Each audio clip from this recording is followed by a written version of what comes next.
What's up, dummies? 4 children's drawings with disturbing backstories. We're gonna look at some of the creepiest kids' drawings on the internet and find out what was so creepy about them. This is gonna be insane. That thumbnail right there looks very, very normal, but it does seem like there's something creepy about it. Let's check this video out. Try not to get scared. Try not to pee yourself. Children can use drawing as a way of expressing feelings or emotions that they don't understand. Yeah? But sometimes children simply draw what's familiar to them. So if a child is drawing pictures holding hands with strangers, there might be something more going on there. That's This weird. is part 3 to children's drawings with disturbing backstories. Martin and his wife are the parents of 2 children, a 6-year-old daughter and a 3-year-old son. Okay. Martin shared with me something disturbing that he and his wife had discovered recently. Their daughter, who I'll refer to as Jess, loves to draw. Okay. And so they'd give her all the art supplies she'd need to keep her quiet and entertained for hours. Okay. They have an entire Crayola backpack full of art supplies that Jess uses, filled with markers, colored pencils, crayons, and construction paper. Jess has piles of drawings in her room and even in her backpack, and most of them are normal, innocent drawings. However, one day Martin found a picture in Jess's room that he was kind of confused about at first. It was a picture of some random looking woman holding Jess's hand, but it didn't look like Martin's wife, who was blonde. Wait. It was a brunette woman. Martin asked Jess who the woman was, and she said it was the woman who would visit her sometimes. Sounds like something a 6-year-old with an imaginary friend would say. Yeah. When Martin asked what her friend's name was, Jess said Lucia. This was immediately cause for alarm to Martin, so he went to show his wife the picture and asked his wife if it looked like her sister. At first, his wife said it looks like it could be anybody, but when Martin said her daughter said her name was Lucia, she gave Martin this telling look as if she immediately understood. Lucia was the name of Martin's wife's deceased sister, who died before either of the couple's children were born. What? The couple went to the daughter's room and asked Jess who exactly Lucia was. Jess again said, "She visits me sometimes." Trying to get more details, the couple asked what time she usually visits, and what do they talk about. She responded something along the lines of, "She visits at night sometimes when I'm drawing." Martin's wife asked Jess to draw another picture of her the next time she sees Lucia, this time with more details, and Jess agreed to do so. From now on, Martin and his wife would keep Jess's door ajar just so they could hear if Jess was talking to someone. It wasn't until a few nights later that while in the kitchen, the couple both heard Jess talking to someone in her room all of a sudden. So the two went towards the room quietly to listen to what she was saying. There were long gaps in between what Jess was saying, but she was clearly talking to someone or something that didn't appear to be there, because she seemed to be answering questions that the parents couldn't hear being asked. At one point, Jess said, "They asked about you when they saw my picture of you. They want me to draw you again." Then Jess stopped talking completely, and that was when Martin and his wife entered the room and asked if she were talking to Lucia again. She nodded her head, and they asked where in the room Lucia was. Jess turned and looked around the room, then focused on the corner and said, "She's standing right there." Martin and his wife looked in the corner of the room, to nothing. Yet both of them agreed they felt an uneasy feeling in the room and were extremely uncomfortable. Martin's wife said softly to Jess to draw what Lucia looks like right now, down to every last detail. And after Jess said, "Okay, Mom," the couple left the room. Jess didn't speak anymore, and the parents were left feeling a little uneasy. It was a short time later that Jess called her mom back into the room, and so both Martin and his wife went back to her room, and she presented a new picture. Oh God. This picture confirmed the couple's fear. This was the photo. In this new photo, with a lot more detail, Jess drew Lucia to have blue eyes, a small mole above her lip, and dressed in white. Lucia was buried in white, and had blue eyes and a small mole above her lip. Martin's wife was never close with her sister, and only attended the funeral for a short time, and so Jess had never learned of her deceased aunt yet. There were also no pictures around the house that she could have seen. Martin and his wife told Jess that they didn't want her talking to Lucia anymore. This was not because Lucia did anything particularly horrible in her life per se, but rather that it was genuinely scaring the couple. The couple had a priest come bless the house and ask any spirits to please leave in peace. According to Martin, they haven't had to deal with any further instances. Bro, that is insane. This little girl never met her aunt. Her aunt died before she was born. But then she drew a picture of her aunt that died. She didn't even know about her aunt. That's like me drawing a picture of my great-great-great-great-great-great-great-great-grandpa and saying he's with me. That girl was getting visited by her damn dead aunt. What the hell, bro? That's creepy. This was submitted by an art teacher from an elementary school. Okay. Twice a year with each class, the teacher would hold what she called draw and tell, which would have the children draw anything that meant something to them, and then tell the story behind it. That's pretty normal. This was with a 3rd grade class. As most students were drawing pictures of them and their families, or pictures with their pets, or any other number of things, one boy was drawing what looked like nothing but fire. The other kids at his table were noticeably glancing over and laughing at him as he did it, and as the art teacher noticed this, she went over to the boy and asked him why he was drawing fire. He's supposed to be drawing something that means something to him. The boy said, "No, I'm not finished yet." So the teacher let the boy continue to do his thing. That's weird. As the students were finishing up their drawings, the teacher came back to the boy and now noticed that the boy had added a house to the drawing. What the teacher asked the boy to come with him to the hall, and she took the drawing with them. When in the hall, the teacher asked the boy why he was drawing a burning house, as this was completely inappropriate for a draw and tell. The boy replied, "No, it's not. This is the house my parents tried to burn down with me in it." The teacher was speechless and didn't know what to say. What? She kept the drawing and told him to take his seat, and told him we're not going to do the draw and tell. When they re-entered the classroom, she sat at her desk for a moment, fighting back tears, and eventually announced to the class that everyone would be taking their drawings home with them instead of doing draw and tell. Dude, that's creepy. This kid was told to draw something that means a lot to him, and apparently he drew a burning house because his parents tried to burn him in a house, bro. Oh my god. This one comes from another parent who wanted to remain anonymous, so all names will be made up. Brad and Jane are the parents of Molly, who was 5 at the time of this happening. Okay. Molly is a quiet and well-behaved girl according to her father, which makes this story even creepier. Brad and Jane's bedroom is right next door to Molly's. Okay. The night the strange events began is when Molly came to her parents' room and said she's scared that something's in her closet. Yeah, right. Brad walked her back to her room and showed her the inside of her closet to assure her that no monsters were in there. The next night, Molly returned to her parents' room, saying there's a monster inside her closet again. This time, Brad and Jane let Molly sleep with them, and then the following day, Molly drew a picture of the alleged monster she was seeing and showed it to her parents. Oh shit. Oh, Brad stated the picture creepy. admittedly creeped him out, but till this point, this all just seems like normal child stuff. Until one of the next nights, when Brad and Jane woke up to Molly crying and screaming. They ran to her room to see what was wrong, and she said, "I'm bleeding," as she had her shirt lifted up. On her back were what looked like 2 scratch marks. Molly claimed it was the monster. Brad tore the bedroom and the whole house upside down looking for anybody that could have done it. When the house proved to be empty, Brad and Jane had no choice but to assume Molly probably did it to herself somehow, either intentionally or accidentally. But as time went on, and the couple had time to think about it, the chain of events seemed too crazy to just be coincidental. While the couple had Molly ease back into sleeping alone, Molly never changed her story that the monster was the one to scratch her back. To make her feel better about sleeping alone, they moved Molly's furniture to the spare bedroom and made that one her new room. Molly came to her parents' room a couple other times in the middle of the night, but both times, when asked if she saw the monster again, she said, "No, I'm just scared." Luckily, no bodily harm was done to her in her sleep again. That's weird, bro. She was telling her parents about how there was a monster, and they were like, yeah, right. And then one night, she got hurt. She got scratched.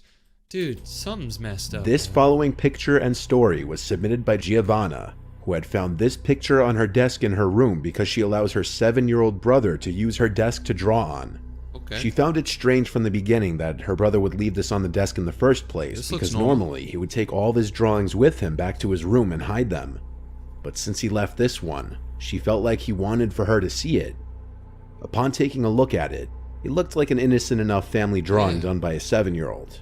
But then tucked away in the corner is a black figure labeled the Taking Man.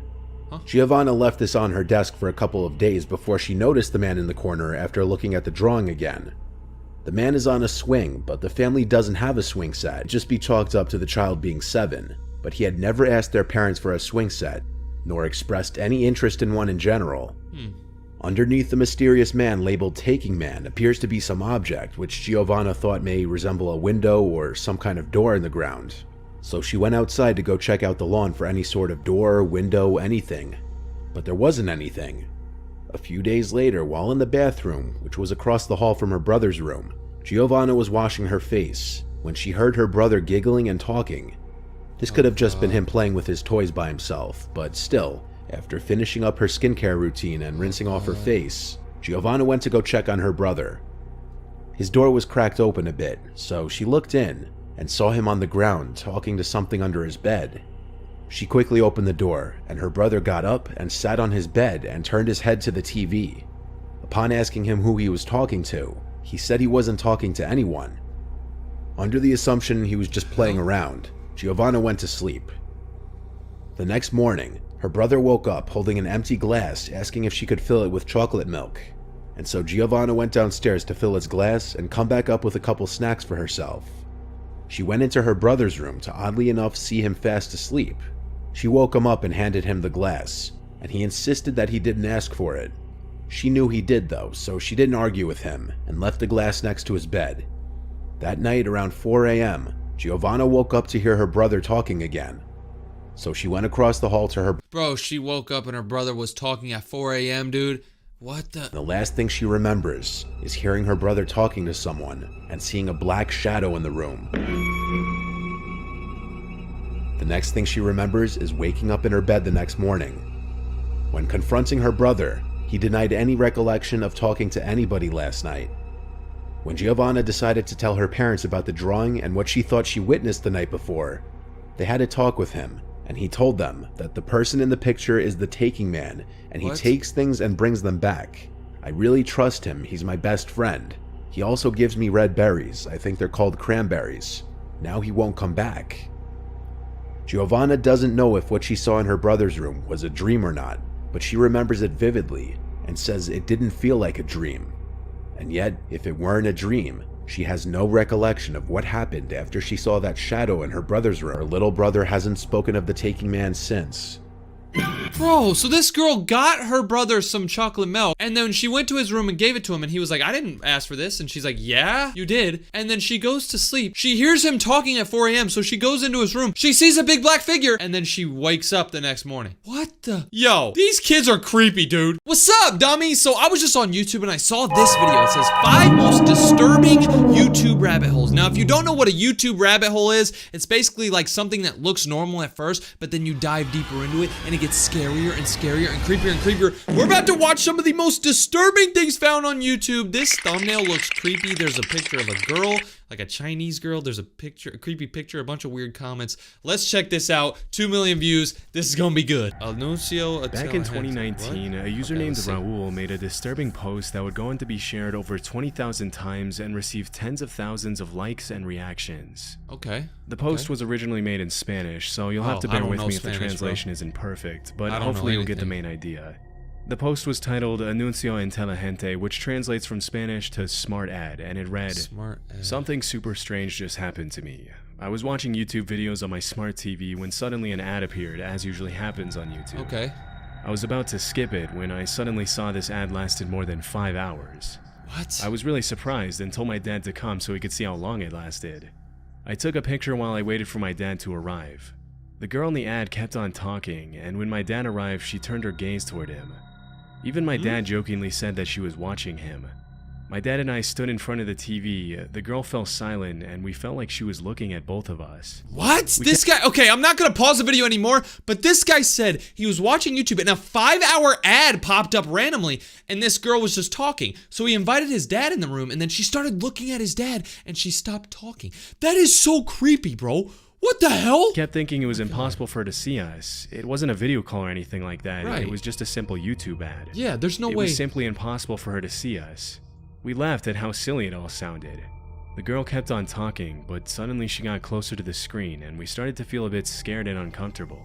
What? My dad wanted to test if she was watching us, so he said the word Changa a few times. And that's when the unthinkable happened. The Asian girl said Changa. No! At that moment, we got scared and I looked for the remote to skip the ad. What? This is a 5-hour and 47-second ad of this Chinese girl just looking. See, I don't like China, okay? I'm not like rude against Chinese people. There's just something about China I don't like. I will never step foot in China, and this is another reason why. This just adds to my ever-growing list. But dude, 5-hour ad. This girl's just staring at them in the ad. Not even selling anything, not even like saying, oh, go download this game or whatever. She's just looking at you. And then the dad says, Changa, Changa, Changa. And the girl in the ad says, Changa.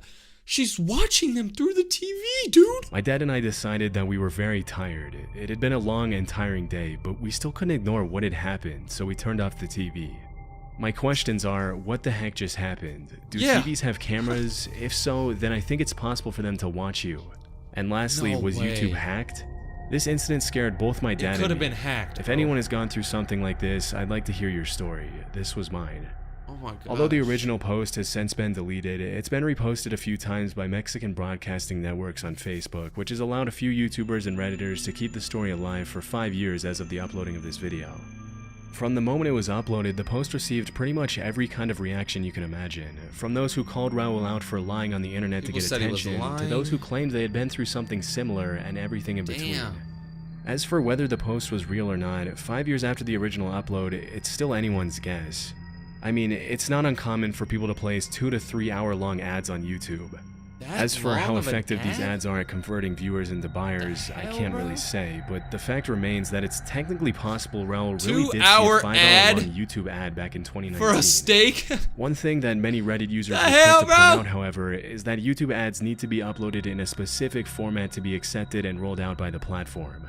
Okay. And it goes without saying that a 5 hour long live call where the creator of the ad spies on the viewer and interacts with them would violate pretty much every single law and regulation out there. Still, that in itself is probably not enough information to officially label Raul's post as fake, as he was apparently not the only person who complained about this kind of thing happening to him that year. Other people had it happen to them? Through my research, I found several Redditors who pointed out that they had seen similar posts by other users on Reddit crop up sporadically in 2019, where people claimed they had been shown an unusually long ad that appeared to interact with them in real time. So, this guy wasn't the only person that had a very weird, like, spying on them ad happen on YouTube. The allegations are true. It's possible that what happened to Raul could have been a part of a massive hacking epidemic targeting smart TVs rather than YouTube itself, which the hacking of smart TVs isn't that uncommon. Bro, so instead of like this being a normal ad, somebody like that girl possibly hacked into his smart TV and played her ad so she can spy. Oh my God. It's actually not that hard for a hacker to gain access to your smart TV's microphone and camera through certain malware, which is why if you look deep enough online, you'll find literally hundreds of complaints by users who claimed they were spied on through their smart TVs. What? Disturbingly, some users have even mentioned that hackers have blackmailed them through their smart TV, threatening to expose private footage of them to the world if they don't comply with their demands. What? But coming back to this smart ad story, this also doesn't necessarily mean that the post was real, and to this day, hundreds of Redditors have assumed that Raul was probably just straight up lying for clicks and attention. I don't think he's lying. Unfortunately, because the post and so many of the original comments have been deleted, we'll likely never know. So he deleted his post, which is weird. But I honestly believe this. Why would somebody make up a post saying that there was this girl talking to them through an ad? And like, I don't know why you'd make that up. It's not like he's getting paid for this. Now, maybe if he was getting paid to lie, then yeah. But why would someone just lie for fun? Like, come on. That is creepy as hell. I don't like that woman. I am scared of smart TVs now. All right, let's see the next one. Do what? Portishead is a trip-hop band from Bristol, UK that was formed back in the 90s.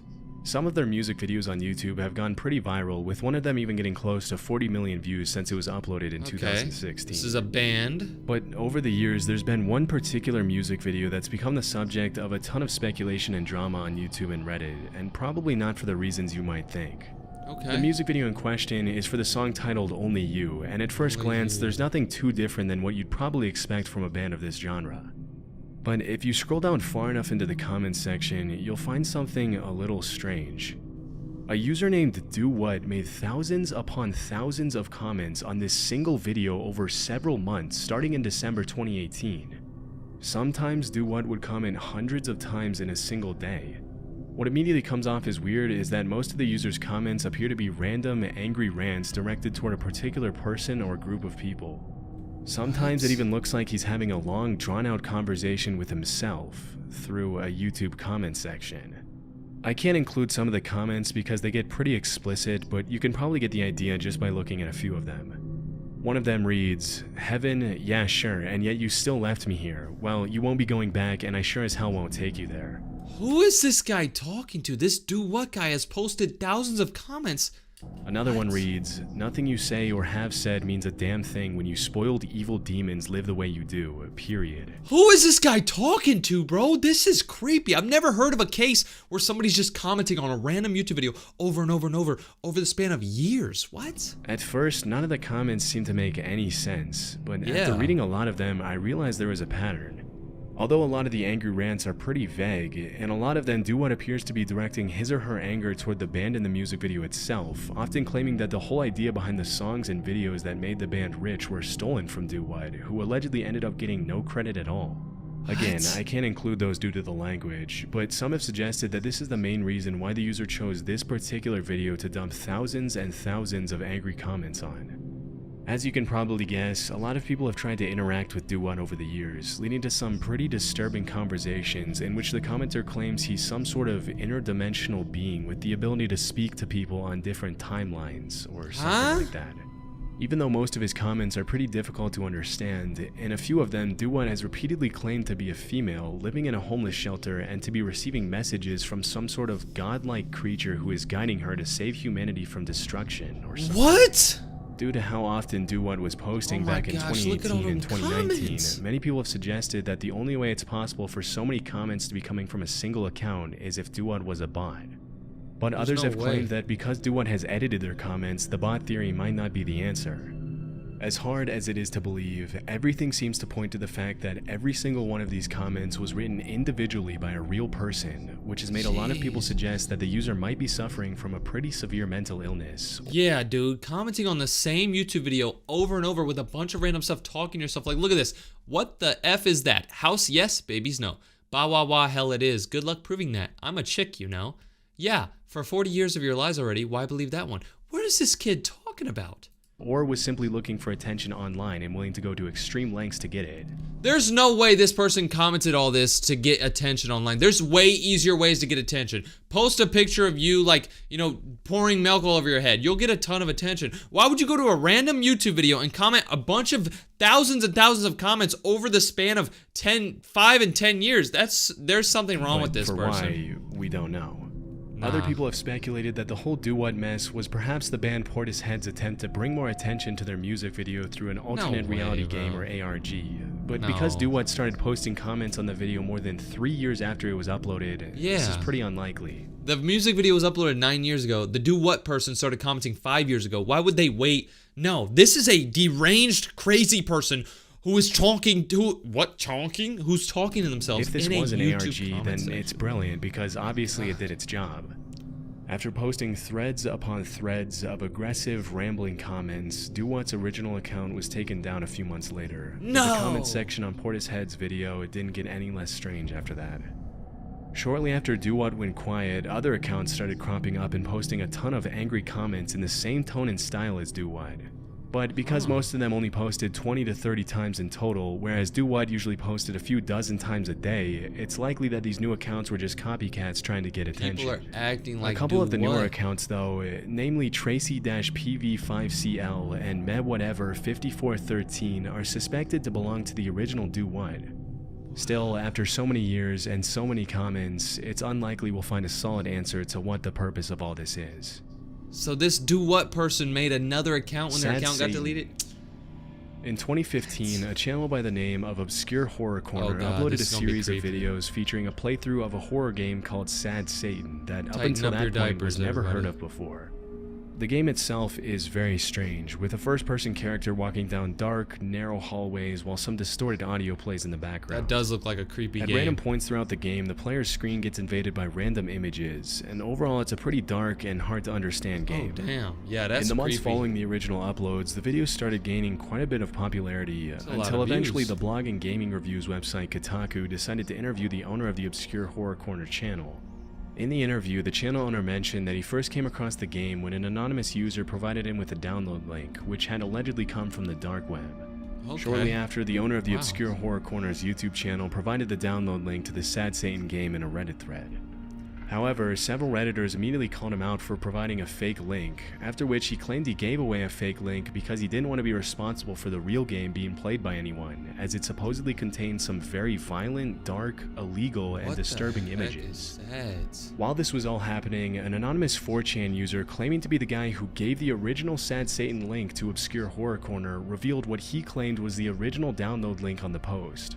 Disturbingly, this version of the game was stuffed with illegal, graphic content, gruesome gore, and viruses that allegedly made people's computers behave oddly and eventually crash permanently. What? Unfortunately, many users fell into the trap and apparently messed up their computers beyond repair. Somebody made a game that has gore and scary stuff and viruses that ruin your computer? Why would you even play that game? After the two links were spread everywhere online, a lot of people were left wondering where the footage from Obscure Horror Corner's channel had even come from in the first place. The most widely accepted theory nowadays is that Obscure Horror Corner probably made the game himself to bring more attention to his channel, and that the 4chan user made a corrupted copy to distribute illegal graphic material and mess up people's computers for no reason. That looks so creepy, It goes without saying that the illegal images the 4chan user included in the corrupted version of the game could have easily come from the dark web, as they would quickly get taken down if they were posted anywhere on the surface web. I'm never playing a game like that. If you're going to go searching around the internet for more information on this rabbit hole, all I can say is whatever you do not click on any download links on random online forums. Dude, what? I played a ton of creepy games on my gaming channel. If you don't know, I have a gaming channel, DJ Hates Games. I play games all the time on that channel. I played a lot of scary games, but I am not touching that game. That's creepy. February 15, 1996. What is this? Back in the 90s, an American company named Space Systems Loral built a state-of-the-art telecommunications satellite named Intelsat 708, which contained some pretty sophisticated and sensitive communications and encryption technology. Okay. After it was built, the satellite was transported to China to be launched in 1996. China, of course. During the launch preparations, it was agreed between the US and Chinese governments that Intelsat 708 would be launched into orbit from the Xichang Satellite Launch Center using China's Long March 3B launch vehicle, which was one of the world's most powerful rockets back then. Okay. It was also agreed that the launch would be broadcast live in the US. Just a little before 3 a.m. on February 15th, 1996, the satellite was launched, and what happened next was nothing short of a tragedy. How is this? Just 2 seconds after the launch, the satellite started veering horizontally, taking a completely different trajectory than it was supposed to. Oh man. A few seconds later, the rocket crashed in a residential area where many of the launch center's employees and other civilians lived. Oh my Shockingly, gosh. the crash caused an explosion that was reported to be equivalent to around 50 tons of TNT. Immediately, the Chinese military and members of the Loral security team were deployed to the crash site, and this is where things started to get a little weird. What? According to eyewitnesses, the Chinese military roped off the area immediately and didn't allow any Americans to approach the site until much later. Huh? In the aftermath of the crash, official figures in Chinese newspapers alleged that despite the massive explosion, only 6 people had died and 57 had been wounded, claiming that the death toll had been pretty limited because most of the people had been evacuated from the area before the launch. Still, based on the sheer amount of destruction, this death toll has always seemed unlikely to the US government, which suspected the Chinese military of cleaning up the crash site to hide the true death toll and to recover the satellite's sensitive encryption and communications technology. After American members of the Loral security team were finally allowed to comb the crash site, many of them returned home complaining of bulging eyes and splitting headaches caused by the toxic fumes released by the explosion. Wow. Despite the large-scale impact of these events, it's one of the lesser-known tragedies, likely due to the massive cover-up by the Chinese government. Yeah, why have I never heard about this? There was a rocket launch that happened between the US and China back then in like 1996. It veered off course and crashed into a bunch of people's houses. How have I never heard about this? One of the only recordings left of it was uploaded to YouTube by a user named Fred V and has received only around 170,000 views since 2019. In the video, you can see the crazy amount of destruction caused by the crash in the village of Malin, with both American and Chinese voices narrating the damage. Strangely, at the end of the footage, the entire video takes a weird turn where you can see a clip of a woman who says her name is Janet Ship, and that in order to help her viewers prepare for their trip to China, she's going to ask a few simple multiple choice questions. Hello, my name is Janet Ship. Okay, this is creepy already. I don't know why the hell this is creeping me out, but it is. Oh God. In order to prepare you for your trip to China, we would like you to take this simple multiple choice quiz. Remember, there is only one correct answer for each question. Ready? Here we go. What? This is a picture of A Deer. creature found in nearby hills. B, dinner. C, a Hughes technician. What? These guys should score a point in horseshoes. A, in 30 to 40 minutes. B, when Mabuhay launches. I searched pretty deep, but there doesn't seem to be any explanation online for the quiz at the end of the crash video. Yeah, what? It's all just a really weird combination of clips. I mean, it's pretty jarring to have such a shocking video end with a woman asking weird questions with happy music in the background, and your guess is as good as mine as to what the last part of this video is even about. What? Unfortunately, the comments were turned off for this video, and not a lot of people know about it in the first place, so who knows if we'll ever find out why the video ends like that. That's so weird. So this guy uploaded a video. Somebody named Fred V uploaded a video of that plane or the rocket crashing, and then at the end of the video, this lady pops up and starts asking you questions. What the hell? This has to be some sort of like Chinese government conspiracy that the Chinese government's covering up. Oh my gosh. See, this is why I don't like China, bro. I mentioned this before. I'm never going to China, dude. My God. 00390. Oh my God. 00390 is an extremely strange YouTube channel that's been up since 2015. I think I've seen this Even channel the description before. in the channel's about section is a little unusual. The text is written in both English and Italian, and it This reads, is creepy. "Do not subscribe, This is you creepy. bother me. Do I'm not happy offer this me is money here. for I need to see this." affiliation or visualization or other. I am not interested. At best, offer me some typical food of your country." What? Below this text, there's another phrase that translates roughly from Italian to, "I like cold girls, but alive." Despite What? the owner's efforts to scare away subscribers, 00390 has over 50,000 subs as of 2024, and that number is Wow. probably only going to keep growing if he continues to upload disturbing, attention-grabbing content as he has up until now. The videos on the channel range from strange experimental art videos to first-person footage of a cameraman following a woman on the street to disturbing images of women being held hostages while creepy audio plays in the Okay, background bro, to what is gross that? cooking videos. Due to the creepy nature of so many of the uploaders' videos, many viewers have come together online to try to find an explanation for the channel, which has resulted in some pretty wild theories being spread all over the internet. According to one of the most popular ones, the channel's owner is a suspected serial kidnapper who drives around the street looking for potential victims, which would explain why there are dozens of videos on the channel where he appears to record women on the streets against their will, with some of them That's looking weird. visibly frightened at the guy. Based on what I guy's a found, there weirdo. isn't really a solid conclusion for the channel's meaning.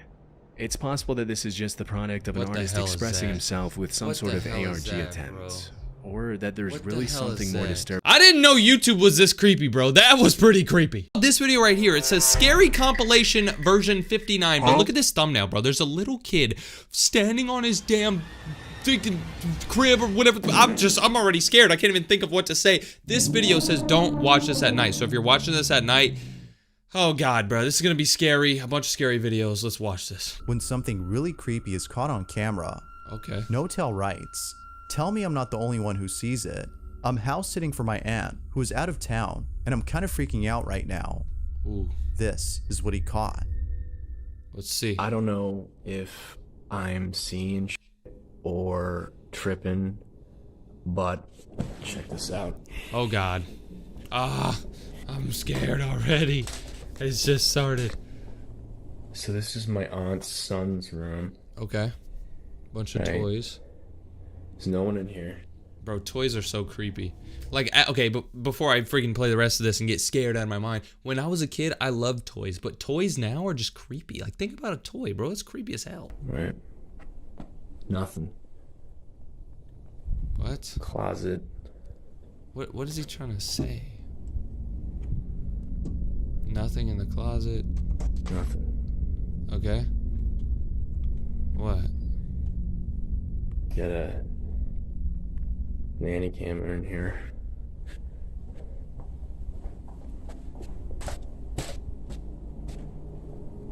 Alright, now tell me, right on the monitor here, Okay, so he has a camera in there. tell me that doesn't look like someone standing in the room. What the Like- hell?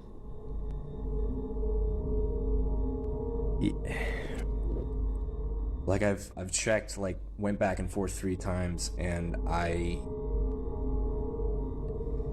mean,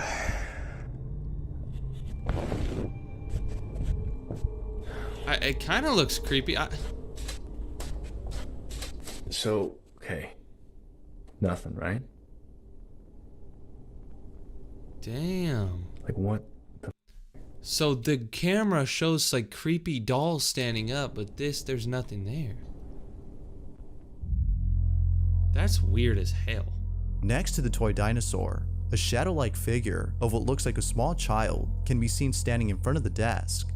Now at first glance, it may seem like a random shadow that's being cast, but if we look closely, the shadowy figure is clearly obstructing the view of the orange toy lying on the table. It also seems to be blocking part of the desk, suggesting it's a solid figure. Yeah, I mean, it's Feeling right creeped out, Notel continues to record and captures this. No way, something else happened, bro. I do not want to go back in there.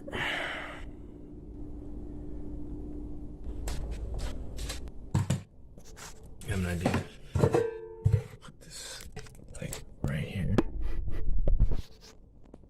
What the hell's he doing? You just gonna record it? Alright. Okay, I saw a ball in the other room. I'm gonna go grab it. Oh, he's gonna go walk in front of the camera to prove that this isn't fake.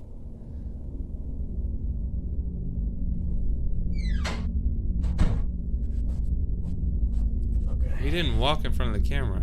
Make sure it's clear. What if this is just an image? Alright, let's see What how if this he's... is. I need to see something happen. He's gonna throw a ball in there. Yeah, he threw a ball in there. Okay, alright. He threw a ball in there. Definitely something in there. What the? Wow. So it showed up on the camera, him throwing the ball, but that, like, ghostly figure did not move. Understandably, Notel is too afraid to go back inside the room. Yeah. After throwing the ball and seeing that the camera is actually functioning, he runs away, feeling more scared than before. Yeah, because maybe he thought the camera was messed up. Right? Like, maybe he thought the camera was glitched. But then when he threw the ball, it showed that the camera was updated, and that stupid creepy thing was still there. Now, it's worth mentioning that the nanny cam seen in the footage is unable to record video. Therefore, whatever's being shown isn't pre-recorded, but rather live footage of the room as we see it. Oh, he said that camera can't even record videos. It just shows live footage. So there's no way he could have faked this. What? There has yet to be an update on Notel's situation. But for now, I'll leave it to you to decide as to whether or not something paranormal is happening. Bro, what do y'all think happened? Is it just a weird shadow, or is there something creepy Ghost going on in that or little not, kid? you Let be me the know, bro. judge. Let me know. I'm reading all my comments. Y'all know I read the comments. All right, number 4. Oh, God. A All right. family takes a trip to a theme park and Okay. encounters something pretty terrifying. What? On June 2nd of 2022, I love theme parks. Noor Ifrina Rosni had joined her husband and son at a Malaysian theme park located in the state of Johor. During the time she What? was there, Rosni recorded every moment of the trip. Okay. The camera's attention was mainly focused on Mohammed, her son. Not much else stands out in the video except her child, until later in the trip, when Mohammed is seen on a ride without his parents. It's this video in particular that has left viewers unsettled. Why? I'll play the clip first before showing what exactly was captured. All right, let's see if we can see That it. being said, see if you can spot anything unusual about the video. All right, let's see. Is there anything weird about this video? I see 2 kids riding this thing, and that's all? What? Wait. The kid's gone. Now, in case you What the there was a kid wearing a mask. He looked pretty creepy when he first came around. Where did he missed go? it, if you pay close attention to the passenger next to Mohammed, you'll notice that as soon as the cart spins around the coaster and comes back to the camera, the passenger is no longer there. Wait, maybe he's like bending over? The child that was right next to him disappears. Maybe he bent over or something? Maybe Mohammed's he mother immediately crouched? noticed the missing boy after the second spin. Now, as some viewers have commented, It could be that the child had hid below the seat when the cart was out of sight. Yeah, for sure. But if we pause the video at a certain point, we can see from a certain angle that no one was hiding underneath.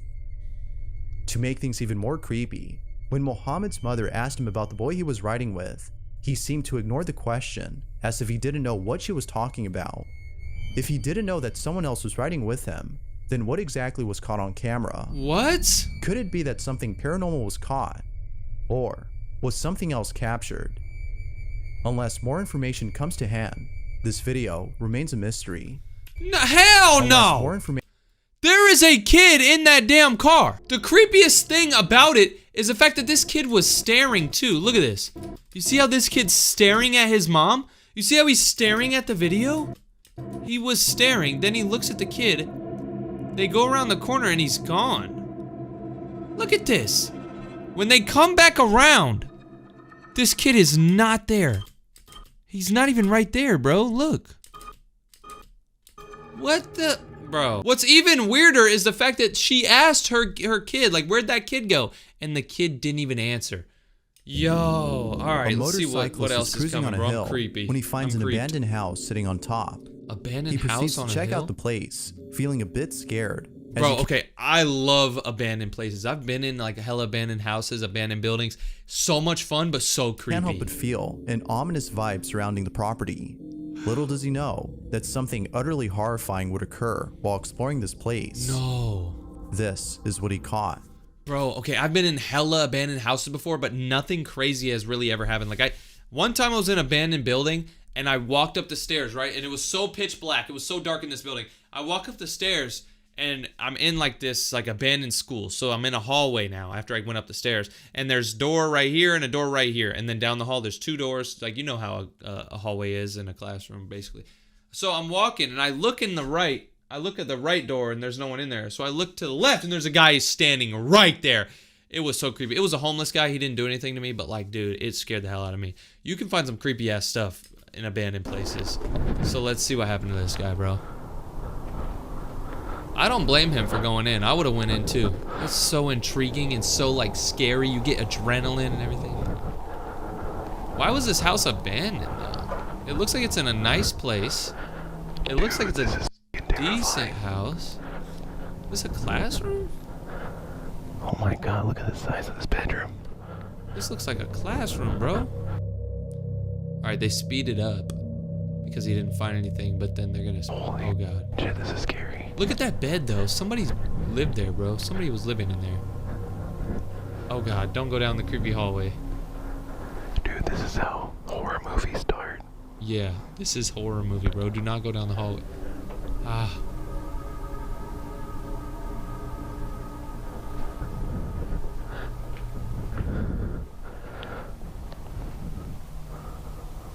Oh god. Something's gonna happen. Oh my god, it's so dark in these rooms. You don't have a flashlight, bro? Dude. This guy's breathing so hard. He's so scared. I would be scared too. That's a nice location in the middle of the desert. That's awesome. Why did they abandon this house? Oh, fucking heebie-jeebies, dude. Go downstairs. Go down those stairs. Dude, that dark room. I kept feeling something was gonna jump out at me. What's down here? Oh god. Oh god.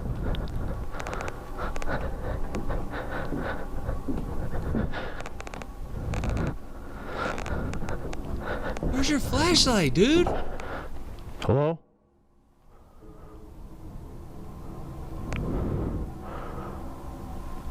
Hello?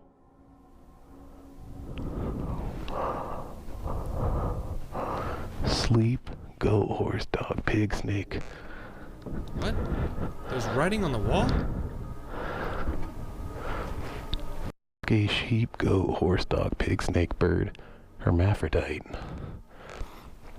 Hey, there's a bunch of writing on the wall. Dude, where's your flashlight, bro? Dude, I think I hear somebody. I think I hear something. Go.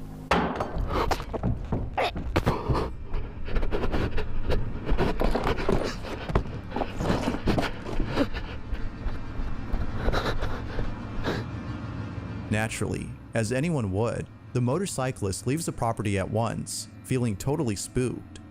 Most viewers believe that whatever was thrown had to be done by a poltergeist or something paranormal, as the general atmosphere of the place seems to suggest this. Then again, a few believe that it could have been a homeless individual who was using the house for shelter.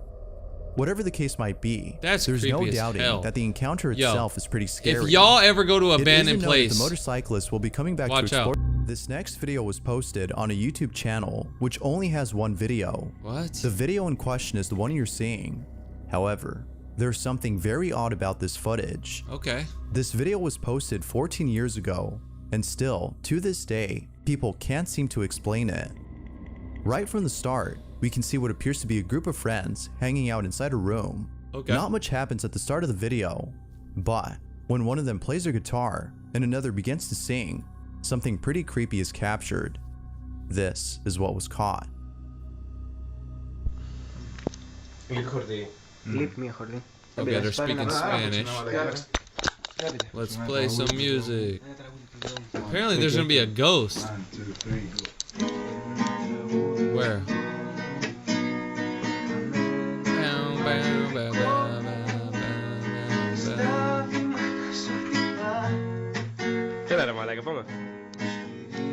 I don't see a ghost.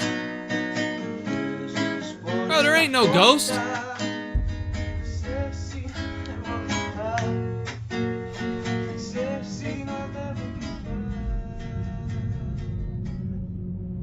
What the hell was that big ass thing? Yo, I'm not messing with that. I'm not messing with that. No, nah. Although having an audience is something this group would appreciate, I'm sure they would prefer having a different kind of audience. But, of course, what do you think? Ghost or not? Dude, I don't know. I'll let you have the final say. I don't even want, that's weird. Child is woken up late at night. Oh my God. And does something that has left its parents completely disturbed. Dude, this is from the thumbnail. Oh my God, I thought I got clickbaited, but no, it's actually gonna happen. This footage was taken in the middle of the night when all of a sudden, this happens.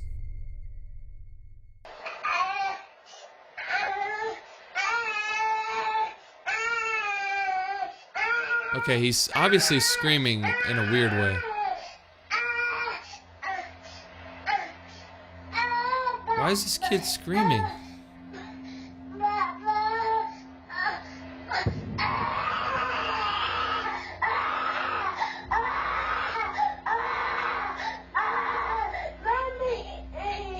Nah. Nah. Nah. Nah.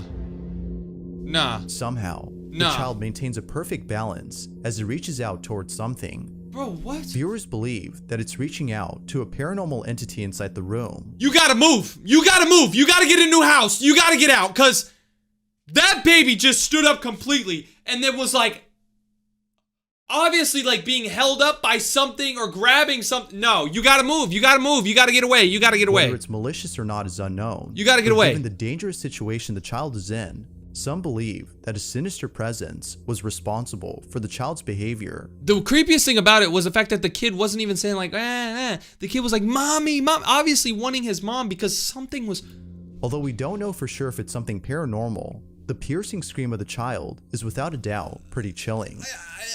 Not much else is known about the video, but the footage itself is enough for us to know that what happened that night is beyond strange. Okay, y'all gotta move away. That's step one. And step two, you gotta test your child to see if he's like the best balancer ever. He could probably walk across Nagasaki or Niagara Falls. Why Nagasaki? Am I stupid? Niagara Falls with that type of balance, because how the hell is he doing that? This kid is 1 year old and he has insane balance. Either he's being helped up by a damn ghost and you need to get the hell out of your house, or your kid is the next Michael Jordan. What's up, dummies? So I was just on YouTube and I saw this video. It said 4 most disturbing moments caught on live streams. So we're gonna see disturbing ass live streams. This is gonna be insane. This video has 1 million views, so people are really messing with it. Let's check this out. Try not to get scared. In December of 2022, Okay, here we the are. authorities in Northern Ireland came across a bizarre crime scene where the most likely suspect was somehow in 2 places at once. What? It all started on the 18th of December when Irish YouTuber VoteSaxon07, Saxon, whose real a identity is YouTuber. 33-year-old Stephen McCullen, live-streamed himself playing GTA Vice City. The Okay. stream started at around 6 p.m. and Stephen Playing stayed Grand live Theft for Auto? about 6 hours, till midnight. The stream itself was quite unremarkable, with Stephen playing the game mostly in silence, Okay. broken by his occasional commentary. Unfortunately, while he was streaming comfortably in his home, his 32-year-old girlfriend, Natalie McNally, was going through something downright horrific. What? Stephen, however, was completely unaware of this and promptly went to sleep after ending the stream. The next day, he woke up to a barrage of calls and messages regarding Natalie. She was apparently at her parents' house the night before to watch the World Cup finale. The match ended at around 6 p.m. and Natalie went back to her home shortly after, which wasn't too far away. She lived alone in Northern Ireland with her 2 cats and a dog. However, the next day, no one could get through to Natalie. She didn't show up to work and wasn't picking up her phone either. At the time, she was also 15 weeks pregnant with Stephen's child. So when she went silent, her friends and family grew worried, fearing she was facing some health concerns. After learning about her absence and waiting a few hours for a response, Stephen went to her home, which was about 20 minutes away from his home in Lisburn. Unfortunately, he was too late. When Stephen arrived at Natalie's home, the door was wide open. Inside, he found her lifeless on the floor. Bro, She hell had been no. killed. Detectives from the Major Investigation Team have now launched a murder investigation following the death of Natalie McNally in Lurgan. What? This follows the results. So he of was the live postmortem. streaming whole time his wife was The getting 32-year-old died a violent death, having been stabbed a number of times, and there are signs of defensive injuries. Post-mortem reports showed that she was killed on the night of December 18th, not long after she came back from her parents' home. However, investigators did not find any evidence of a forced entry into her home. This, combined with the fact that Stephen was the one who reported her death to the police, made him the lead suspect in her murder investigation. Right. And he was arrested shortly after. He got arrested for her murder, but he was literally live streaming. They better check the live stream. However, this arrest didn't last long, because as the authorities quickly found out, Stephen had a strong alibi. According to the post-mortem report, Natalie was killed during the same time Stephen was live streaming from That's his home. crazy. He had no idea. He's just playing live stream. Merry Christmas live stream. Playing a video game late at night. He must have just got off work playing a video game. Whole time he has no idea his girlfriend's being killed. Investigators looked through Natalie's phone and found the last text Stephen sent to her at 5:57 p.m., which read, "Right, I'm off to stream the night away. Wish me luck." To which Damn. Natalie replied, "I might have a peek at your live stream later." This was enough to clear Stephen's name from any wrongdoing, but it left investigators with no clear direction on where to look next. So who Stephen even did killed give her? them the name of someone he suspected. However, investigating that person didn't lead to any breakthrough in the case either, and the name of this person was never made public for this reason. Luckily, detectives found CCTV footage a few days later showing a man dressed in dark clothes and white shoes heading towards Natalie's home at 8:52 p.m. And then the same person going back about 40 minutes later. Given his timing, investigators determined that this was the killer. Shockingly, he had the same height and build as Stephen. This put him on the radar once again, but it also raised a valid question. If Stephen was the perpetrator, how could he be in 2 places at the same time? Yeah, bro, he's Without live any other streaming. option, the authorities put a £20,000 reward for information regarding the killer and Yo. continued investigating. What if he made a fake live stream? You know how people on YouTube do like these live streams where they pre-record and act like they're live streaming? What if he made a fake live stream to basically be like, oh, how could I kill my wife if I was live streaming? But he made one of these fake live streams that loops. Oh my God. They also feared that by the time they started this investigation, the killer could have easily fled to any of the neighboring countries. In Right. the meantime, Natalie's case had become national news, resulting in multiple memorials around the country. Damn, rest This in put even peace. more pressure on the investigators to find the killer as quickly as possible. They made several arrests and even seized the suspect's car. Investigators also found the weapon the killer used on the 5th of January 2023, which was a knife from her own home. However, none of these developments brought them any closer to identifying the They have killer. no proof? That is until January 31st when they arrested Stephen again, but this time with solid evidence. Huh? As it turns out, the only thing keeping him out of suspicion, the live stream, was completely fake. The whole thing was pre-recorded and broadcasted to simply look like a live stream. After his arrest, investigators went through his computer and found the original recording, which was made on the 14th of December, 4 days before the incident. They also found a taxi driver who described picking up someone matching Steven's profile near the murder at 9:30 p.m. and then dropping this person near Steven's house. Most importantly, according to the taxi driver, this passenger had forgotten his wallet at home, so he quickly ran inside his house to get the money. And as expected, he ran into Steven's home. All this evidence left no doubt in the fact that Steven was the one who went to Natalie's home to commit a predetermined crime. In hindsight, there were plenty of suspicious moments during the fake live stream that should have raised more alarms. Oh, For damn. starters, the stream was titled The Violent Night Christmas Live Gaming Stream. At the Violent Night Christmas live game stream. This dude made his live stream named The Violent Night, and then he did something violent to his wife. start of the stream, Steven also claimed that he was having technical issues with the streaming software, which he used as an excuse as to why he wouldn't be able to interact with the live chat. Well, because this streaming software is kind of up the left, it means I can't check the live chat, which is a real shame. So, He's by all lying. means, talk amongst yourselves.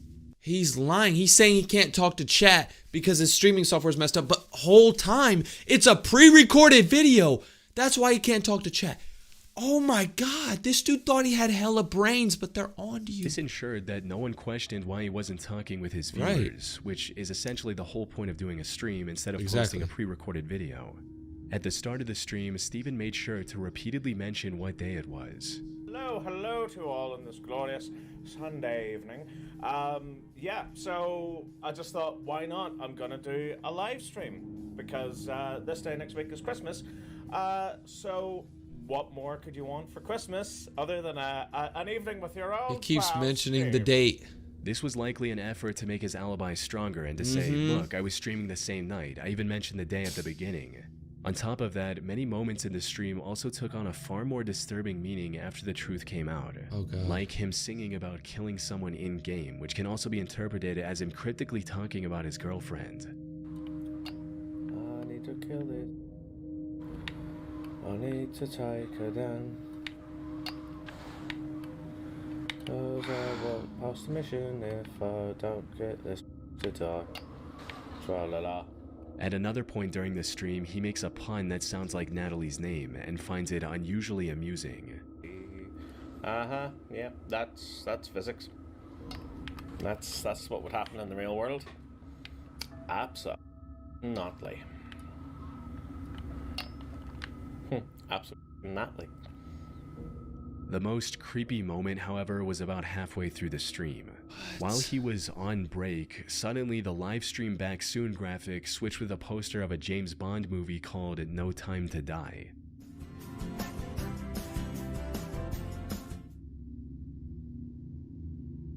Steven later claimed that this was an accident. He accidentally dropped his controller on the keypad, which made the strange graphic come up. But since we now know that the live stream was pre-recorded, Steven deliberately included this graphic at this point during the editing, likely alluding to the crime he was going to commit on that day. This theory becomes even more credible once you consider the fact that this movie poster came up at about 9:15 p.m., which perfectly aligns with the time he was at Natalie's house committing the brutal crime. No. That said, his clever schemes were derailed, and he was What? He put that poster at 9:15 p.m. that night, basically right at the time that he killed. What? charged with murder. He was also refused bail, and at the time of writing, he's awaiting trial on May 6, 2025. Oh my Hopefully, Natalie and her family can get the justice they deserve. Dude, he thought he was finna get away with it by making a fake live stream. I knew it. I literally mentioned I think that he's gonna do a pre-recorded live. Oh my God, that's a crazy story. On April 4th, he could have got away 2020, with it. Ernest Wilson went live on Facebook during a house party, Okay. without knowing that these were his final moments alive. Oh. Ernest was a 24-year-old warehouse worker living in Baltimore, Okay. Maryland. Okay. The only passion he had in life was for partying, playing board games, and turning Okay. them into drinking games. Okay. Unfortunately, the 2020 pandemic and the subsequent lockdown closed every public venue he frequented. So he decided to take matters in his own hands and came up with a solid plan. He would rent Airbnbs, host an invite-only party which he referred to as a game night with a fee to cover the expenses, and have a good time with his friends. These parties started off small but quickly grew in numbers as more and more people became aware of them. And on April 3rd, he went onto Facebook to plan another party that weekend, asking, "Should I do game nights again this weekend?" And, "We playing hide and seek at game night tonight?" After receiving enough confirmations, he decided to go ahead with the plans and announced a 2-day game night with free entry Game for night. girls and a $5 fee for the guys. Not long after this announcement, he also made a post about bringing uninvited people, stating, "Please don't show up with nobody I didn't personally invite if we didn't discuss it first. They're going to get left outside." Maybe he had experienced problems with uninvited guests at past events. Or maybe he simply wanted to know the exact number of attendees ahead of time. But in hindsight, his concern makes a lot more sense. As the night approached, Ernest started the event, and it went just as well as he could have hoped, with everyone dancing and having a good time. Okay, so he's That having a is fun until party. 2:30 a.m. when the group decided to play the hide-and-seek game they discussed earlier. Ernest took charge as the first seeker and began a countdown at the Airbnb's backyard. 1, 2, 3, 4, 5, 6. He's live streaming. However, all as this. soon as he began searching for his friends, he stumbled upon something completely unexpected. 1, 2, 3. Who the is that, G? I don't know. I'm in your face. Get your on the other side of this gate. Who the This can't be one of my friends. He saw someone trying to jump the fence and break into the property. What? Now, the correct response would have been to go back inside to safety and call the cops on this intruder. Right. However, Ernest Or was already punch a bit him. under the influence at the time and made the biggest mistake of his life. He decided to confront the man on his own, and that's when things took a turn. The intruder was armed, and after some back and forth, tragically shot Ernest before fleeing the scene, all of which could be heard on the live stream. No way.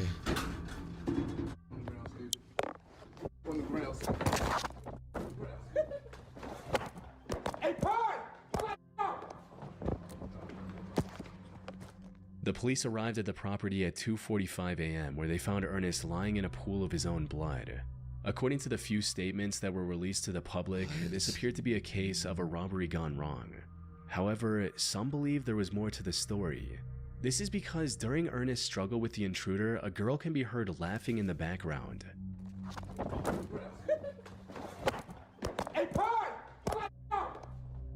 As Why the was story she goes, laughing? this girl was an accomplice of the intruder who planned to either rob the place or eliminate Ernest for some reason, with one person on YouTube writing, "That girl tried to let someone in the front door, or she knew who tried coming through the door. Once discovering it was locked, she told them to hop the fence as clear as day. I would start with her boyfriend." Damn, so a girl was in on Unfortunately, it. from what I can find, the police never caught the suspect, and Ernest's case remains open to this day. No So, way, bro. That's a nice ass picture. I ain't gonna lie. Makes him look like a nice ass guy. I don't really know the dude, but damn, that's sad, bro. He was just throwing a party. Somebody hops the especially 5 years later. 5 years ago, and they haven't found the. It's annoying. On September 7th, 2024, a 32-year-old man by the name of Joseph Is that Couch Stewie opened Griffin? fire on vehicles traveling down I-75 near the city of London, Kentucky. What? He managed to hit 12 cars, injuring 5 people. Fortunately, there were no fatalities. As authorities rushed to his location, Joseph managed to escape into the wooded was area shooting at alongside the people's highway. cars? This left the investigators with no choice but What to the search the hell's Daniel wrong Boone with him? National Forest, hoping to find the mass shooter. In the meantime, they also began looking into Joseph's past and made some chilling discoveries. He served in the Army Reserve from 2013 to 2019 The hell before are they receiving an doing? honorable discharge due to him developing You gotta PTSD. do that in the army? They're talking about how he's in the army. I don't know what's in my ear. I think I got a bug in my ear or something. You gotta stand and stare at lockers in the army? Bro, I'm never going to the army. More importantly, this wasn't his first entanglement with law enforcement. Back in 2015, he was arrested for throwing a rock at a dog and then pointing an AR-15 at its owner. Joseph had to pay $1,000. Who the hell for throws a bail, rock at and a the dog? case was later dismissed a few months later. This guy's However, the weird, same bro. year he was arrested again.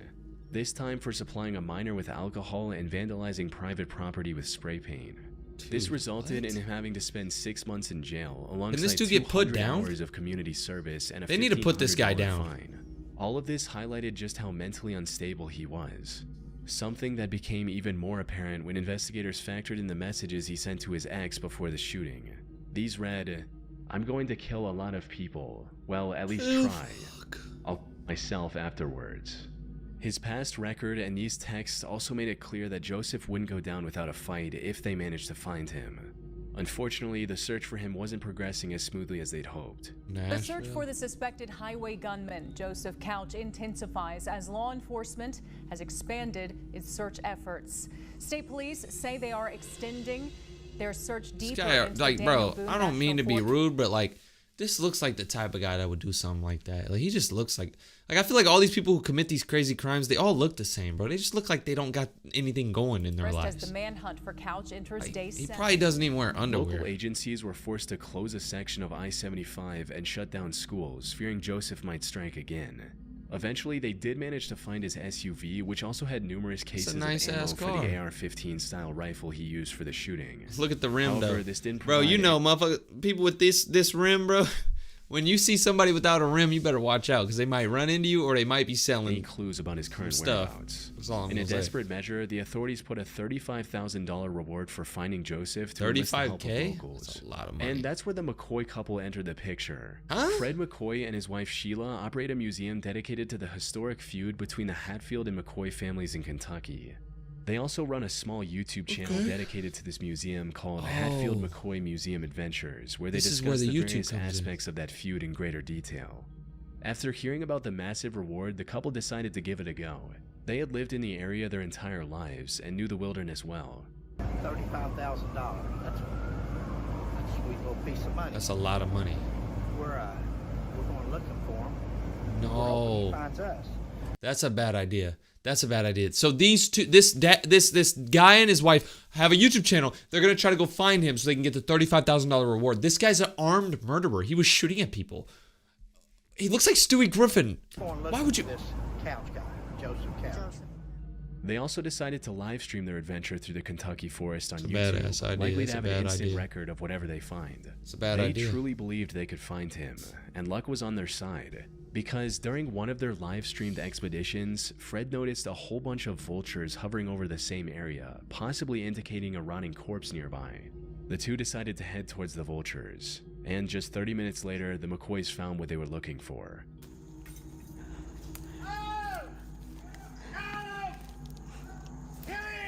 You found him?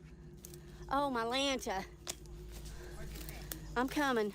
Oh, shit. Oh, my Lanta, you found him? Oh, my Lanta. They immediately alerted the authorities, who used DNA testing to confirm the body was indeed Joseph Couch.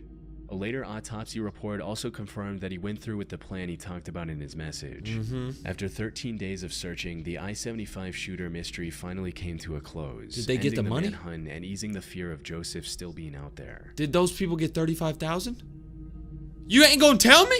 I hope they got the 35,000. That's On badass. October 28, 2019, a 47-year-old Japanese man named Tetsu Shiohara live-streamed himself climbing Mount Fuji. What the hell does he got hanging up? Are those socks? What type of room do you got going on? Your TV's about to fall over. Your socks are hanging. Okay, I'm not going to judge this guy. You know, maybe he got lost or something. I need to be nice. And what was supposed to be nothing more than a fun stream quickly turned into an avoidable tragedy. Oh. You see, Tetsu had been climbing Mount Fuji since 2017 and had already Climbing reached a the mountain's summit many crazy. times. However, all of those previous expeditions were during the climbing season, which stretches from July to mid-September. Yeah, you don't want to climb when it's snowing, right? You wouldn't want to climb a snowy mountain. That's dangerous. And right. while it's not an easy task, it's far safer during these months with maintained trails, milder weather, and More resting people. huts along the way that also sell essential supplies like food and oxygen cans. Right. So when Tetsu decided to climb the mountain in late October, it was already covered in thick, slippery snow. And the conditions were far harsher than he could have imagined, with winds reaching up to 60 miles per hour. Why is he doing All of this? the resting spots on the mountain were 60 also mile per closed hour for the wind? off-season. Yeah, they But close all the shops. Dude, whenever you hike up a mountain, every half of a mile or something, there's a shop that you can buy food and water if you get hungry. The hell was that sound, bro? I just heard something crazy. I don't know if the mic picked it up, but I'm watching this scary ass video and I'm not trying to. It's midnight right now as I'm recording this, so it's a bad idea to watch this scary ass video. But they sell stuff at these shops, and he started hiking when they don't have the shops open. Despite this being his first off-season climb, the unfavorable conditions did not deter I swear to God, if somebody comes in my room, they're getting punched on He was determined camera. to reach the summit and make it back in a single day. Unfortunately, the stream didn't get off to a good start, as he forgot to bring essentials like thicker socks to keep his feet warm and Oh. crampons to prevent his shoes from slipping. Crampon? What is that? I'm not even. ソックス。あ、靴下。あれ？靴下忘れた。 You forgot your socks, bro. 違う違う。 You had like hella socks hanging up earlier. How do you forget Later, them he big also ass white commented on socks? how he didn't bring any food with him to avoid making his backpack too heavy. You didn't bring But as the food? climb continued, not having food became the least of his worries, as he quickly realized the snow that day was deeper than he could have imagined. On his way to the top, he passed several points where the trail had collapsed due to bad weather. About 2 hours into the hike, his viewers started to notice how dangerous things were getting as well, and began urging him to turn back before Yeah, reaching the bro. summit. Turn around, bro. There was literally a hole in the ground. 一般客だね。そうやね。そうやね。でも山頂まで行き But た I いと think 思う we よ can make it. What? However, he ignored all the warning signs and pressed on with the hike, and by sheer willpower actually managed to get close to the summit. Really? Sadly, this is where his luck ran out. While treading through a particularly steep section of the trail, Tetsu slipped and fell down the mountainside. 外埋まってんだけど。 It's quite difficult because of snow. よし行こ Bit of construction. う。ここも危ないね。 This is dangerous. 滑る。 Seconds after slipping, his phone hit a rock and turned off, ending the live stream. His viewers immediately alerted the authorities. However, due to the harsh conditions, it took rescue workers 2 days to locate Tetsu's body. They found it severely dismembered, 2,300 feet below the point where he'd slipped. They found him 2,300 feet from where he slipped. So he fell all the... Now, for most people, this was an open and shut case of an inexperienced and underprepared person misjudging the dangers of Mount Fuji. But I came across some interesting theories regarding the situation. For example, one person stated, I don't think he wanted to go exactly how/where he did on the mountain, but if you ever saw the live stream, you'd know that he definitely was planning on doing it, probably at the top. The chat was begging him to turn back, and he made constant, likely deliberate references to not being fully equipped. Additionally, he had a very ample and generous amount of time to turn around if it had purely been a mistake, with the last few people he met warning him to not go any further. In other words, Tetsu intended to end everything that day. The missing equipment was a deliberate decision, not an oversight. Although there's no evidence to prove this theory, and we'll never know for sure if this was actually his intention. Yo, that's insane, bro. 4 people who are live streaming that had bad things happen to them. That's insane. If y'all want to help me get to 100,000 subscribers, make sure y'all unsubscribe from my channel.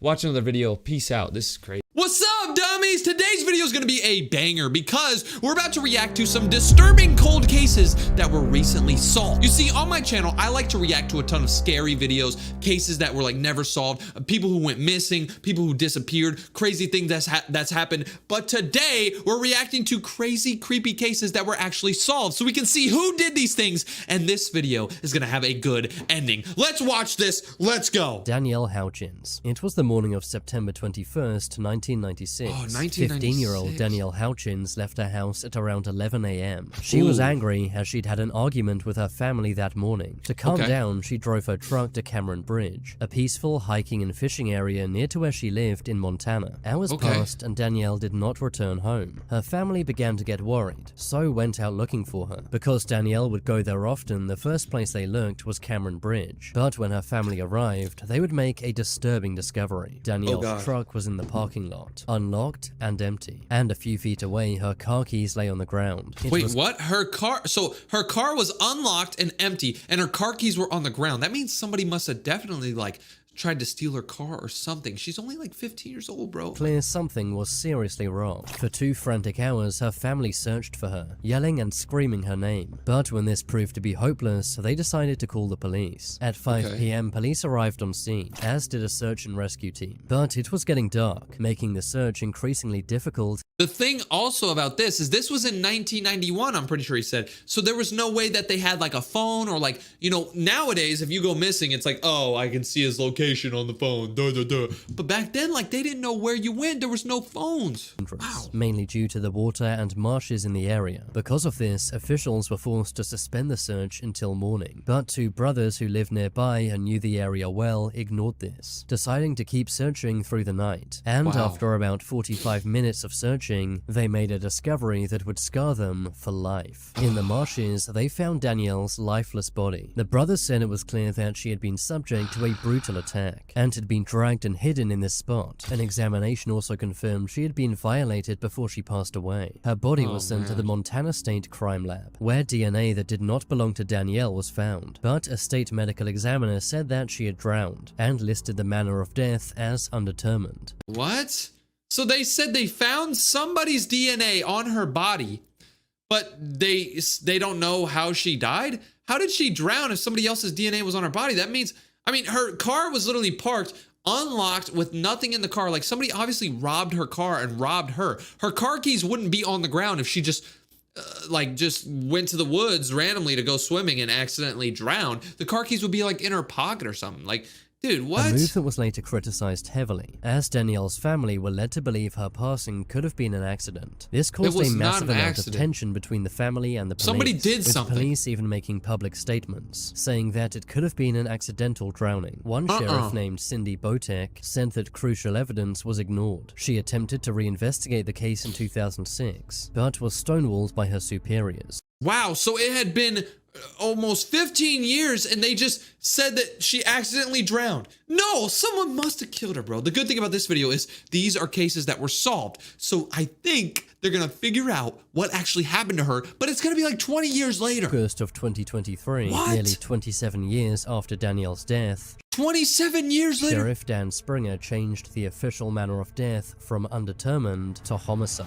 This was based on a re-examination of the evidence by private investigator Tom Elfmont. A year later in 2024, the case would have a major breakthrough. 4 arm hairs that had been found at the crime scene were reanalyzed, using technology that did not exist decades back.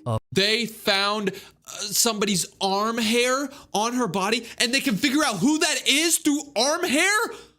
Dude, the world is so advanced. How can you tell whose arm hair it is? Don't we all have like the same arm hair? For examining the arm hairs, a DNA profile was obtained. This was then entered into the FBI's DNA database, which contains DNA profiles from criminals and crime scenes all over the USA. However, the search showed no matches, meaning the perpetrator's DNA was not in the FBI system. Undeterred by this, the investigators tried a new approach: forensic genetic genealogy. You see, if you have DNA from a crime scene, you can match it to a relative, if that relative's DNA is already on the FBI's database. And to investigators' surprise, this worked.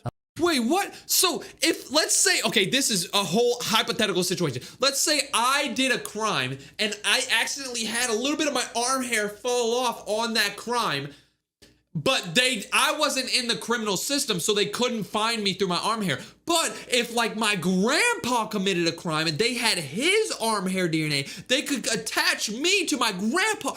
What the hell? To narrow their search down to a 55-year-old man, Paul Hutchinson from Dillon, Montana. On July 23, 2024, investigators went to Paul's home. Their goal was to question Paul, but investigators were not prepared for what would happen during the interview. Paul acted extremely nervously, sweating, scratching his face, and even chewing his hand. But the most revealing moment came when Paul was shown a photo of Danielle. Upon seeing the photo, Paul slumped in his chair and showed serious discomfort.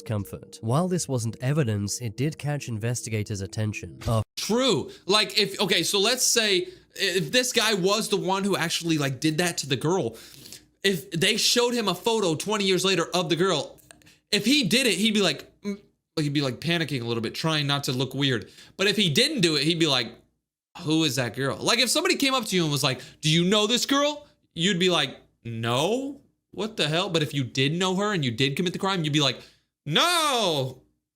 And you'd be so nervous. So let's see if this is actually him and they caught him from his arm hair. The interview, the investigators left Paul's home, but they could never imagine what would happen next. Around 10 hours after the interview, Paul would call the police. He sounded distressed and said he needed help, but before giving any information, abruptly ended the call. When police What? So after they interviewed him and tried to see if it was him, they couldn't figure out if it was him because there was no proof. But then later that night, he called back. He called the cops and he was like, I need help. Why? Why is he calling the cops? Maybe he feels guilty, or maybe somebody's like haunting him. Let's see. So they found his body on the side of the road. He had a self-inflicted gunshot wound. This was seen by investigators as an admission of guilt. Police later confirmed that the arm hairs found at Danielle's crime scene were a 100% match to Paul's DNA, meaning that Paul Hutchinson likely realized his time was up, after believing for nearly 3 decades that he'd gotten away with ending Danielle's life. Abby and Libby. So this guy was actually the person who did it, but once they figured out that it was probably him through the arm hairs, he was so guilty that he ended up, oh man, I mean, he's guilty, but it always sucks to hear that stuff happen.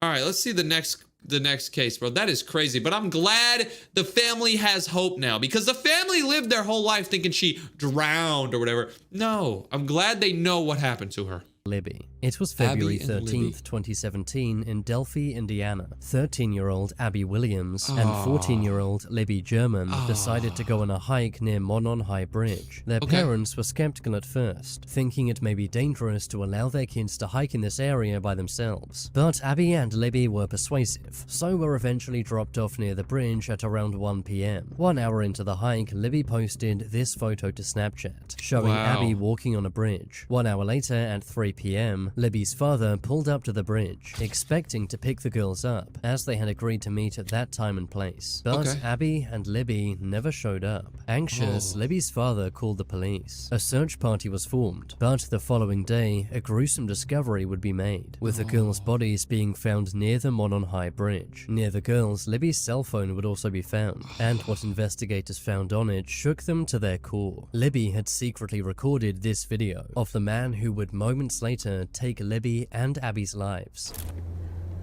Oh my god. See, this is the path that we go down. There's no path going there. So Dude, this is creepy. This little girl was recording a video because this guy was like kind of creepy. Like I've recorded tons of videos in the past of like weird people. Like there's like, dude, no way. Get down here. Hi. You can hear the girls nervously whispering if the man is still there. You can then hear footsteps before the voice of their killer. Abby and Libby were ordered down the hill at gunpoint before— Oh my god. Oh my god. He just said Abby and Libby, these two girls, were ordered by the guy to go down the hill at gunpoint. Yo, listen to this. So we have to go down here. I gotta replay this. Hi. You can hear the— Wow, he says, guys, go down the hill. And then they immediately start running down the hill. They listen to everything he says because he had a— Oh. She doesn't know that she actually recorded the killer.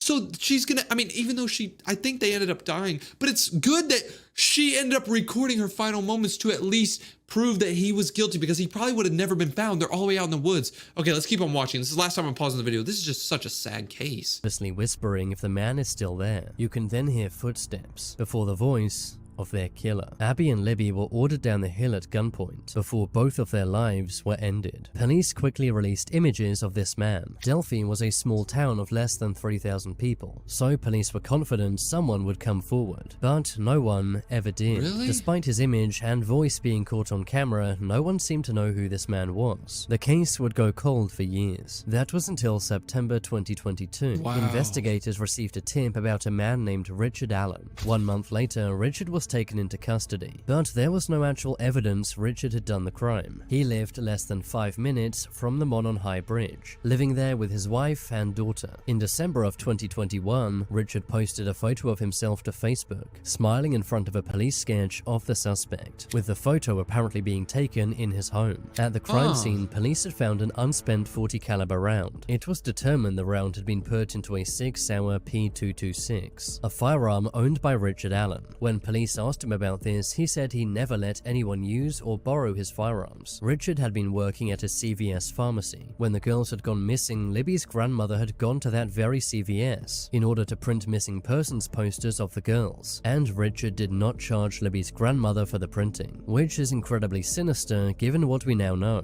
How did a bullet from your gun get out there? I don't know. Because they said it came from our gun. I know. Wow. So they said that his gun that he owned, there was a bullet of his gun near the girls. Oh, man. That's what they believe me. That's what they're telling me. But how did it get there? I don't know. Richard pled not guilty, but Richard had made various incriminating statements. On December 20th, 2024, Richard Allen was sentenced to 130 years in prison, nearly 7 years after stealing the lives of these 2 young girls. Mary Shelley. Okay, so what? I mean, I don't know where the proof is, but I mean, technically, if you look at this guy, he does kind of fit the description of the guy that was caught on the video. I mean, like, this kind of does look like him. Not gonna lie, like, it kind of does look like him. But the weirdest part about this is that in December 2021, he posted a photo of himself on Facebook with his wife. But in the back of the photo in his house, there's the sketch of the killer. The police sketched out the killer, what the killer looks like. Why would he hang up the sketch? That's just really, really weird. I don't really know if I believe that he's guilty or not, but it's just so sad that these 2 girls were actually recording them having fun. And then, oh man. Mary Shelley. On February 15th, 1974, a horrifying discovery was made in Springbrook, Wisconsin. Wow. The body of 25-year-old Mary Shelley from Minneapolis was found, sparking a case that would go unsolved for 5 decades. Mary, who was a student, had been hitchhiking from Minneapolis to Chicago. In the 1970s, hitchhiking was a common way young people would get around. So on February 15th, Mary would begin her journey, not knowing that on the same day, her journey and life would be cut short. A little over 1 hour into her trip, someone had ended her life, using a blade multiple times. Not much evidence was found at the crime scene, other than this cap, which presumably belonged to the killer. Mary's body was found by a local man named Denny Anderson. Denny said that a few hours prior, he had seen what appeared to be 2 people fighting, but he thought nothing of it and continued driving. But when he was driving back home past the same location, he saw Mary's body in the snow. Denny said the man she had been seen with had been driving a gold-colored car. Based on Denny's description, this sketch of the suspect was circulated. Police issued a nationwide alert, publishing Mary's photos and the sketch of the suspect. I mean, dude, the sketch of the suspect, he looks like a weirdo who would kill somebody. But the case went cold for the next 50 years. In 2023, the case would take a dramatic turn. Police decided to examine hairs from the cap and use forensic genetic genealogy. But this is where investigators would encounter a big challenge. The suspect's DNA led them to a family tree, but the suspect did not fit into it in an obvious way, leading police to believe the suspect might have been adopted, making things even more complex. Soon, though, police identified a potential lead, a man named John Miller. Police determined he may have been adopted from the family identified by the DNA. John also had a daughter, so police went to interview the daughter and her mother. Surprisingly, the daughter agreed to give police her genetic profile, leading investigators to a terrifying discovery. The hair on the cap did in fact belong to John Miller. On November 7th, 2024, investigators went to John Miller's house in order to question him about Mary. At first, John denied any knowledge of the crime, but when he was shown the DNA evidence, his demeanor completely changed. He said he had picked up Mary when she was hitchhiking, and when she was in his car, had tried to flirt with her. But when Mary rejected him, he ended her life using a blade. John even admitted the cap was his. On March 27th, 2025. The thing is, he's so old now. Like, he didn't pick her up when he was that old. This happened in 1975. This clip right here is from 2024. So that's 49 years. Yeah, I just did quick math. I think it might be wrong. But 49 years ago, he was like 40 years old. Now he's like 90. Dude, what the... Oh my God, imagine like you commit a crime and then you live your whole life and you fully think you're gonna get away with it. And then one day they just catch you.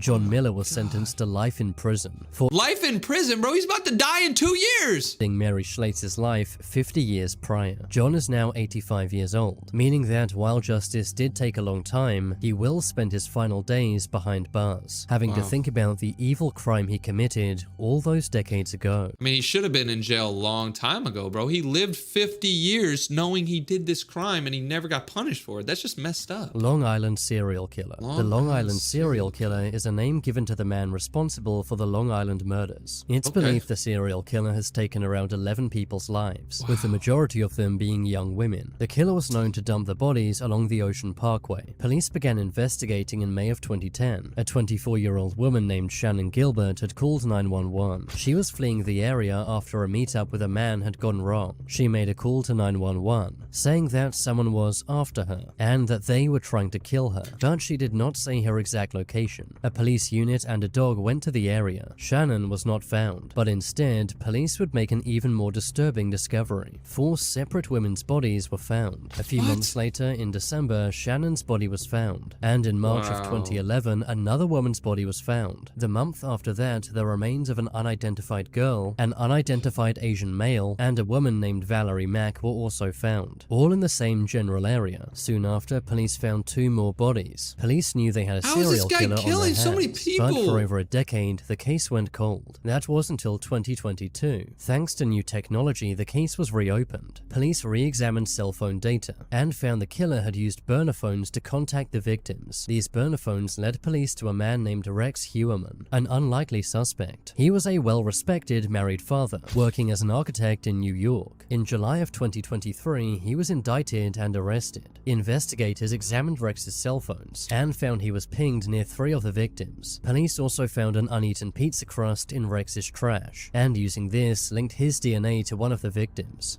Dude, imagine you're eating pizza and you're like, okay, I don't like the crust. You eat it and you don't eat the crust. And then that crust, they use the pizza crust with your spit and saliva on it to attach you to a crime. Also found numerous burner phones owned by Rex. Disturbingly, one of those burner phones belonged to one of the victims, which Rex even used to contact the victim's family, saying, "I killed her." As of October 2025, Rex is being held at Riverhead Correctional Facility in New York. No trial date has been set, but it could begin in 2026. It really is unsettling to know that a successful family man could actually be a modern-day serial killer hiding in plain sight. Bro, that is crazy. They said that he was a businessman. He had a bunch of businesses. He had a big family.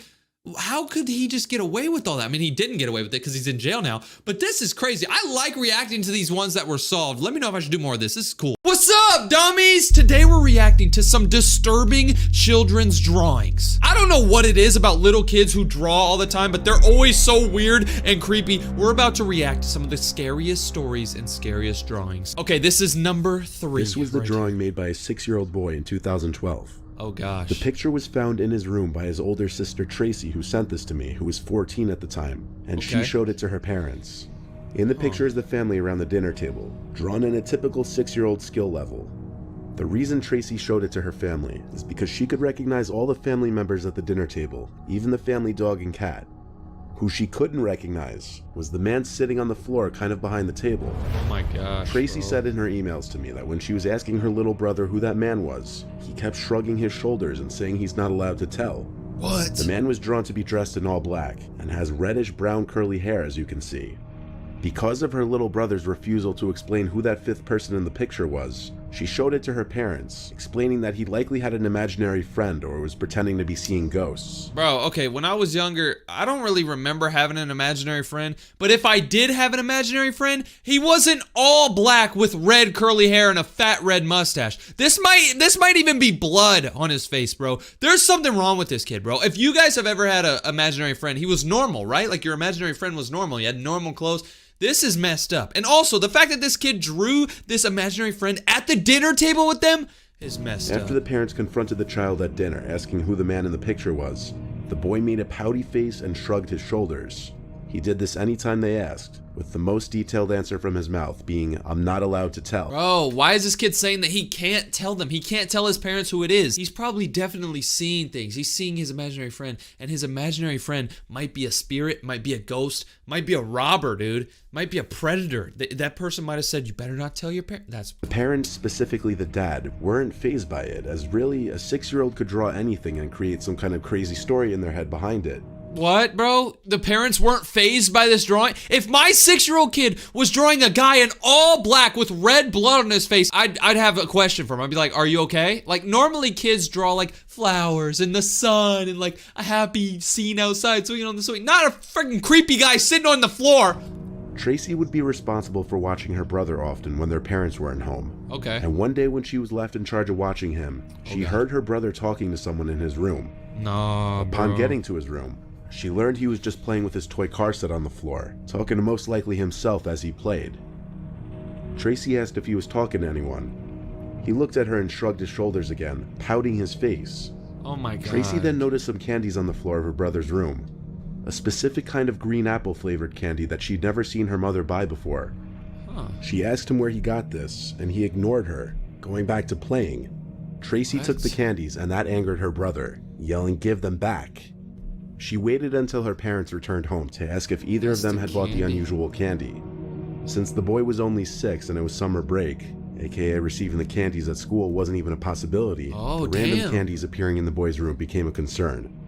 Even as the boy was scolded and pressed by his parents as to where he got the candies from, he still just made his pouty, angry face and ignored them. Bro, what? The boy was grounded by his father until he would answer the question. It's pretty funny. They grounded the kid for not telling them where he got the candy from, but dude, you can't ground the kid who has an imaginary friend. Then that means his imaginary friend is grounded with him, bro. You're just making him hang out with him more. So he wasn't allowed to leave his room. The family checked the closets in his room, under the bed, even the closets outside of the room. The idea that someone was inside of the house was out the window. Okay, so they figured out that it wasn't an actual robber or a predator, but it might just be a spirit or a ghost. On that same night that he was grounded, Tracy sat close to her bedroom door instead of on her bed, so that she would easily hear if and when her brother in the next room would start talking. He's talking. And sure enough, when he did, which to note was way past her brother's bedtime, she jumped up and ran to his room, opened the door, and saw her little 6-year-old brother standing at his open window talking to a man who looked as though he were about to climb into the room. Huh? Tracy screamed for her mom and dad, causing the man at the window to flee, and her brother began to cry. Once Tracy told her parents that a man was talking to her brother through his window, the police were called. The boy still refused to talk at first, but with the police there, he eventually said that his friend told him not to tell anyone about him, or that he couldn't come and play anymore. Oh my god. When asked his friend's name and age, he said he didn't know. When asked what the two of them would do, the boy said he would come with snacks and candies for him and just play with toys. When asked how they met, he said they met in front of the house one day when the man stopped on his bike and gave him some candy. After offering to come back with more candies and snacks, Tracy's brother told him which bedroom window was his. Oh my and god. That's when this started. Oh my god, bro. So you're telling me this little kid was outside one day and an old guy with red curly hair and a red long mustache pulled up on a bike and he was like, hey, you want some candy? He gives him candy. He starts hanging out with the 6-year-old boy. Then eventually he starts climbing into his window and playing with his toys. What? What the? Bro, man, y'all are weird, bro. My kid's never doing something like that, bro. I thought it was a ghost we were talking about. Turns out it's an actual weirdo and they never caught the guy. That's the worst part about this. They never caught the guy. All right, on to number 2. This is the scariest drawing. Scariest Submitted children's to me drawing. all the way back in 2015. This was sent by a mother of 2 children, a 6-year-old boy and an 8-year-old girl. Almost every night between the hours of 12 and 5 a.m., the boy would come to the parents' bedroom crying that he's scared because someone or something was in his room at the edge of his bed. Okay, I mean, that happens all the time. Like, little kids run in their parents' room. They're like, oh, I think that something's under my bed. I used to do that when I was a kid. He would claim that every night, the person or thing would come out from his closet and move to the same spot at the foot of his bed and just stand there not moving. Yeah, right. The first few times, the parents would check the boy's bedroom just to make him feel better. The closet door would always be opened. When questioned why the closet door was always open when it was supposed to be shut, he would claim that it was because he was telling the truth about the thing in his closet. Wow. Every time the parents would show their son that the closet was empty, he would go back to sleep. Their 8-year-old daughter never had any similar issues to this. For a few nights, the parents would let him start sleeping in their room on the floor with a blanket. Eventually though, after this had been going on for too long, the parents decided to humor him one more time and asked him to draw what the thing at the foot of his bed looked like. His drawing sent chills down his parents' spines. In the drawing was some grudge-like figure that seems like it would be enough to give a grown man nightmares, let alone a 6-year-old boy. There also appears to be something at the window, and when questioned about this, the boy said that he sees it at the window sometimes too when it's not at the foot of his bed. Oh man. The parents' solution to this was moving their son's bed to the spare bedroom across the hall that didn't have any big closets. The mom who submitted this couldn't help but get a little creeped out herself at the drawing, and every time he would come crying to their room in the middle of the night. Wait, bro, he drew this freak. So this is the thing that comes to his bed every night, he says. Look at how it has 2 kneecaps, bro. That's the creepiest thing I saw. I mean, even though they have long hair, long creepy hair, that's creepy, but 2 kneecaps on 1 leg? You gotta be messed up. All right, this is the scariest, the #1 scariest children's drawing. This third and last one is a little different in that it's a mix of drawings and writing, and there's 3 different pages of it. The babysitter. This was found by the new babysitter of an 11-year-old boy named Rocco in Ottawa, Canada. Okay. The babysitter, who I'll refer to as Alyssa, a nice-ass house. was needed while the parents of Rocco were away for a week. Okay. According to so this girl is babysitting this kid for 1 week straight in this nice house in Canada. What could go wrong? Oh, God. Rocco was very quiet and kept to himself most of the time. Okay, a quiet kid. He would stay in his room for a majority of the day, and would only come out to get food from the fridge or to go downstairs to play video games. Okay. Alyssa tried to befriend the child the first day, but eventually gave up after realizing Rocco either didn't like her or was just a very unfriendly, creepy kid in general. Alyssa would spend the majority of her shifts doing schoolwork and watching movies. She knew Rocco had an obsession with guns because of the amount of toy guns he had. They would lay across the house in varying rooms, ranging from Nerf guns to airsoft guns to varying types of toy guns. Okay, what I'm gonna predict what I think is happening. I think this kid's gonna draw pictures of him shooting the babysitter, and like, oh, I think that's what's gonna happen, bro. Low key, when I was younger, I had a bunch of babysitters because my parents had to work, and I mean, I never really hated my babysitters, but like, I didn't really like them half the time. I mean, they were cool. I remember one time I told my babysitter to make me a slice of cinnamon toast and a slice of peanut butter. Just a slice of peanut butter toast. I was weird. I ate peanut butter on toast. That's what I wanted. She asked me what I wanted to eat. I said, for dinner, I want cinnamon toast and peanut butter toast. Tell me why. Like 20 minutes later, I go downstairs. She's like, oh, the food's ready. I go downstairs and I see the peanut butter toast and the cinnamon toast in a sandwich. I was like, who the hell would eat that? I'm pretty sure I started crying. I was so fed up and so like just mad that she thought I wanted cinnamon toast and peanut butter toast as a sandwich. I told her I'm not eating it. I was a bratty kid, I guess. Let's see what happens. Alyssa had never been in Rocco's room yet, though. But one night, when Alyssa was having trouble sleeping, she heard Rocco sneak into her designated bedroom and was just standing by the doorway. She sat up. That's weird, dude. So she was staying at at these people's house for a week. This kid just comes into her room and just stares at her while she's sleeping. This kid's a creep. In her bed and asked Rocco is something wrong. Then she just closed the door quickly and she heard him running back to his room. The next day, Alyssa went into Rocco's room for the first time. Rocco wasn't in there and the light was off. This meant he was in the basement playing video games, as those were the only 2 rooms he'd ever be in, according to Alyssa. He didn't even seem to seek hanging out with friends. Sprawled out on Rocco's floor were a bunch of papers. The first piece of paper that caught her attention was this drawing of a handgun. Okay. It wasn't anything really alarming. It just further demonstrated his fixation on guns. So this kid loves Alyssa dug guns. through the papers, though, and found 4 pieces of paper stapled together with 3 different staples. This is gonna be creepy, bro. They formed what could best be described as a little storybook. The babysitter. The first page looked to be the cover page, titled The Babysitter. Immediately, Alyssa assumed this little book was about her. Yeah. But not wanting to get caught reading it, she took pictures of each page of the little booklet, as well as a picture of the handgun drawing, and left the room to go read it on her phone elsewhere. Makes sense. These were the pictures she had taken. This was the second page. Rocco wrote on it, "It was a regular day in the house, when Mom and Dad brought over the babysitter for the first time. There's something about her that I hate. I think it's how ugly she is. She's a huge nerd. I don't want her in the house. Not sure why my mom and dad hired her. I think I'm gonna have to kill her." Huh? Is this Stewie Griffin, dude? The drawing on the page is what's supposed to be Alyssa sitting on the couch on her phone, and Rocco spying on her through the doorway. This was the next page. It's day 3 and she's still here. Parents think I'm a baby or something that needs an annoying, ugly babysitter that eats all our food and drinks. In this drawing, Rocco appears to be grabbing a kitchen knife Oh while my Alyssa's God. in the fridge. The child's disdain for his babysitter becomes increasingly apparent in a disturbing manner. Wait! So, you remember how he mentioned that the little kid, Rocco, when she was sleeping, he opened her door and just looked at her. And then when she went up to go, he ran away. That's why. He was probably trying to... He probably had a knife. Oh my God! Watch who y'all babysit, bro! The next and last page is by far the worst. It says, "She caught me sneaking into her room. I have to be quieter next time." The picture is quite obviously Rocco holding a knife behind his back while Alyssa lay asleep in her bed. The implications of this picture are beyond transparent. Alyssa returned to Rocco's room while he was still in the basement, and lo and behold found a small kitchen knife on his bedside nightstand. Alyssa sent the pictures of the drawings and knife to Rocco's parents and then called them. At first, the parents tried to convince her he must be joking around. Bro, if I was babysitting somebody, okay, I'm a guy, so it's different. Like, if I was babysitting, I'd be like, bro, lock in. You're not about to kill me, because I will kill you, buddy. Like, but for a girl, you know, this kid was what, like 11 years old, this kid, and then the girl's probably what, like 18? The little kid could probably overpower her, because most girls are kind of like, you know, weaker and more feminine and stuff. So, like, as a girl, I bet she was freaked out, bro. The parents were like, oh, he's joking.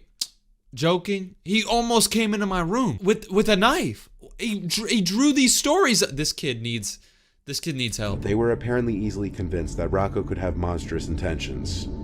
They had Rocco's grandmother take over that same day. And then he killed his grandma. Alyssa left the house never informing the police or any other authorities. She accepted her payment for the 2 weeks that night, and she accepted the parents' apologies, but not without recommending that they take their son to get some serious help. Take him to the doctor, dude! What's up, dummies? We got another scary compilation to watch. This one shows a little girl in like a little walker walking into a dark room. Do not watch this video alone. These are gonna be some scary clips. Get ready. All right, here's the first clip. On July 28th of 2024, a certain video was shared among many residents of a town where something quite peculiar had taken place. What it is happened this? right outside someone's house at around 7 p.m. Those who live Who is here that? had thankfully caught the event on camera via surveillance footage. Okay. But the video itself is just part of the reason why neighbors are concerned. Whatever happened here had sent someone to the hospital. It was immediately after knowing this that residents of this neighborhood became terrified. Okay. The following is what was captured. All right, Watch. let's see. Okay, so there's a guy walking into a house. Is he like breaking into that house or something? Was he not supposed to be in there? Something creepy's about to happen, I know.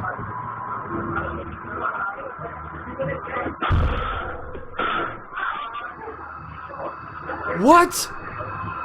Yeah! What just happened? Something flew towards the... Did y'all see that? What the... People are coming over to help him. We got dogs barking and stuff. People don't know what happened. It was immediately after being knocked out by something that two people, presumably friends or relatives, come over to assist the man. How? Accompanying them is a dog that for some reason heads over to the spot where the object had seemingly flown from. Okay. It isn't clear why the dog had gone there first, but viewers think that maybe it was seeing something no one else could. Wow, dude. Although quite strange. That is really weird. The thing that hit the guy came from this area, and the dog immediately ran over to this area. Why did that dog go over there? I mean, I have cats, and normally, like, when I'm laying down in bed with my cats, sometimes I see them looking around in the air, and I'm like, what are you looking at? I think cats and dogs and animals in general can see things that humans actually can't see. So this is very What occurred weird. before that's most baffling. What looks like a flying object appears to strike the man from inside the house. Wow. Now it's worth noting that he's okay, but he did need a couple of stitches afterwards. He had to get some But strangely, he doesn't recall what happened. This whole incident is a blur to him as the impact was intense. He doesn't remember it. Not much else is known about this occurrence, except that it took place in Colombia. But like most videos, I'll let you come up with your own conclusions. Bro, that is so weird. Why would the dog run over there like as if he knew something? Yeah, there's something paranormal going on right there, dude. That's weird. All right, this is the next clip right here. Number 8. We got 8 more to look at. It's nighttime in the following footage when a baby monitor inside a child's crib captures something that its parents have been worried about. It was all caught on the night of October 23rd of 2023. Suffice to say, their concerns have intensified after seeing what was captured. Even worse is that after this incident, their oldest child, who's only a year older, did this.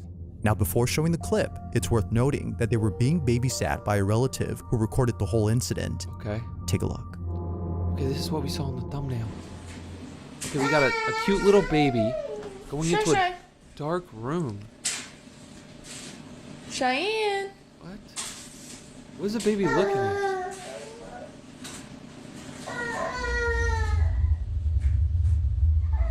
Cheyenne. What is the baby looking at? The baby's like trying to grab something. And Now, starts what's concerning crying. about this is that the parents have seen this behavior before in the house they used to live in. What? The house in question is where this footage took place, and it's my what God, there's happens in it another that one. made them move out. Living in Okay. their old home, their children used to stare at things that didn't appear to be there. What? Sometimes they would start crying after staring at nothing. Something was upsetting them, but the parents weren't sure what exactly that This is was creepy, dude. until they saw this. After watching countless recordings from the baby monitor inside their youngest child's crib, one video caught their attention. The following is that video. Oh God. Watch. Okay, so the baby's sleeping. It's literally like not like 4 a.m. right now. Apparently there's something. Hell no. No, bro. No. Don't tell me the baby wakes up. If the baby wakes up, there's definitely something up here. Did you see that shadow? Oh God. Shadow's over there now. Looking over the baby. Yo. It's for this reason, among others, that the family has moved out of this house. So this is the same family. This baby right here, this is a video from a long time ago. They moved out of this house because of this video. They saw their baby getting tracked by a spirit. So then they moved out, and then the video of the girl looking in the dark room, that was their other daughter that happened in their new house. What is following you guys, dude? Believe that what was captured had been the spirit or entity that's been upsetting their children. Gotta be. Replaying the footage, one can tell that this black, shadowy mass is anything but a person. Yeah, it's the way it glides definitely past not. the crib, It- and the fact that yeah. it flies towards the ceiling suggests that this was something else. Yeah, it was moving so smooth too. Like a human would be like bouncing and stuff like that. That thing moves so smooth. Whatever this might bro. have been, the parents hope that it hasn't made its way into their new home. If so, then they don't know what else to do. Yeah, For that was. now, the family continues to share videos of paranormal happenings from their past home in the hopes that someone could explain what's happening I and don't see e- if anything must be done to keep them safe. I have no idea what's going on in that family, bro. You guys got some bad energy. All right, number 7. We got 7 more clips. Do not be your pants. I'm In the close. following video, a teenage boy and his family are taking a tour of a new house they had just moved into. Okay. They're doing a tour of a new house. That's happy. That's fun. The family in this footage hasn't had the chance to check out their new home until now. So naturally, out of excitement, they bring a camera to record this moment. But unbeknownst to them, this special occasion would suddenly turn creepy. Oh, It would be gosh. at this house they recently called home where something very strange happens. Oh God. The following is their footage. Take a look. Oh God. All right, let's see. So they're going up the steps. They're all happy. New house. New vibes. Just take this off. This is gonna be creepy, bro. Oh God. No, I can't take this off. I can't take it off. Does this guy not know how to record? Okay, we can see something. We can see him going up the steps.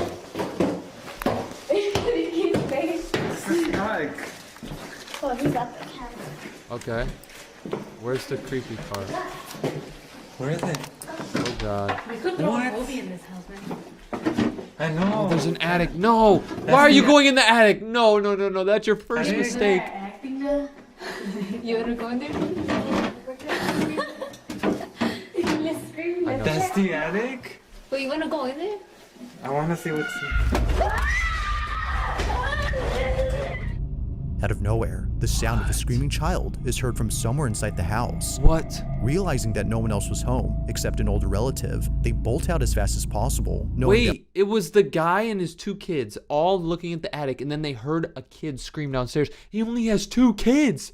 What? what just happened was not normal.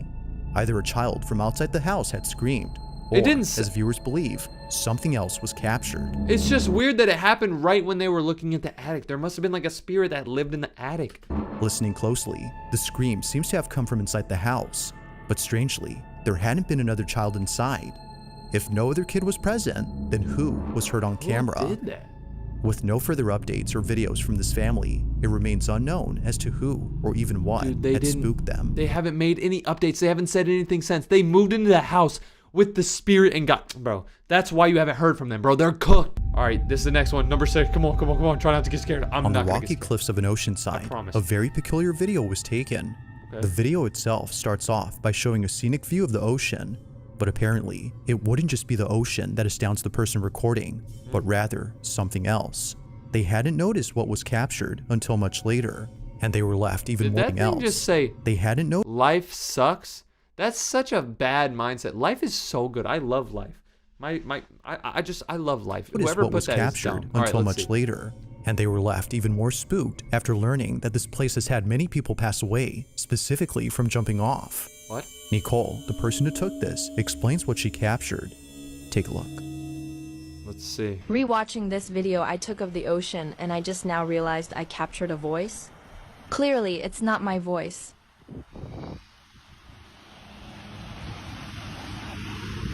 Look at it, mate. It's the ocean.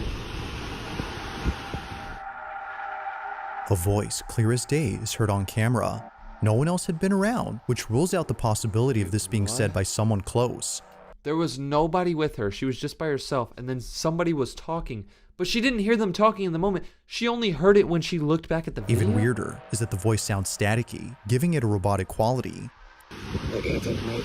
It's the ocean. It does sound like, look at it, mate. Look at it. It sounds like an alien.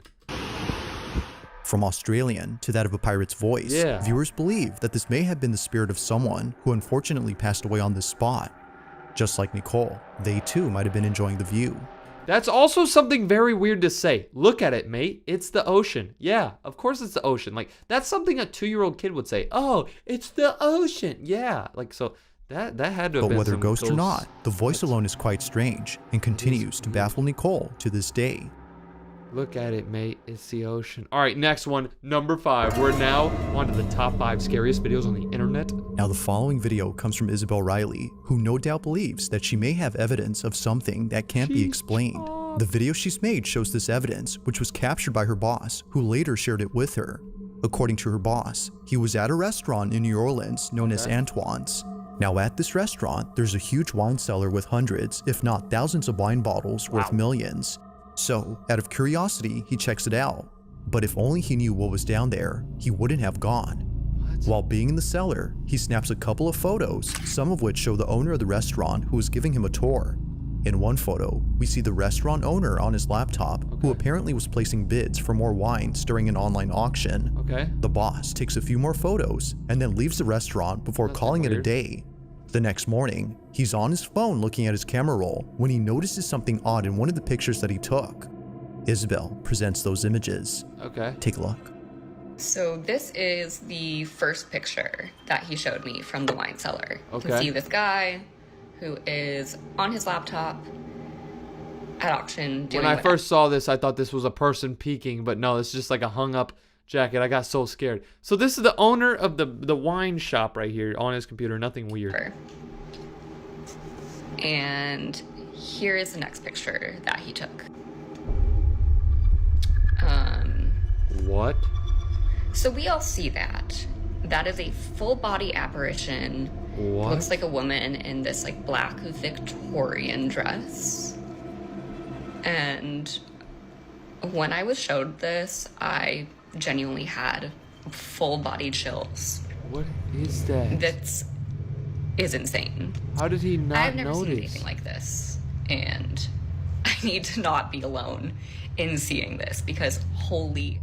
Unlike anything Isabel Holy has ever crap. seen, a seemingly gonna full-bodied apparition appears clear as day in the pic.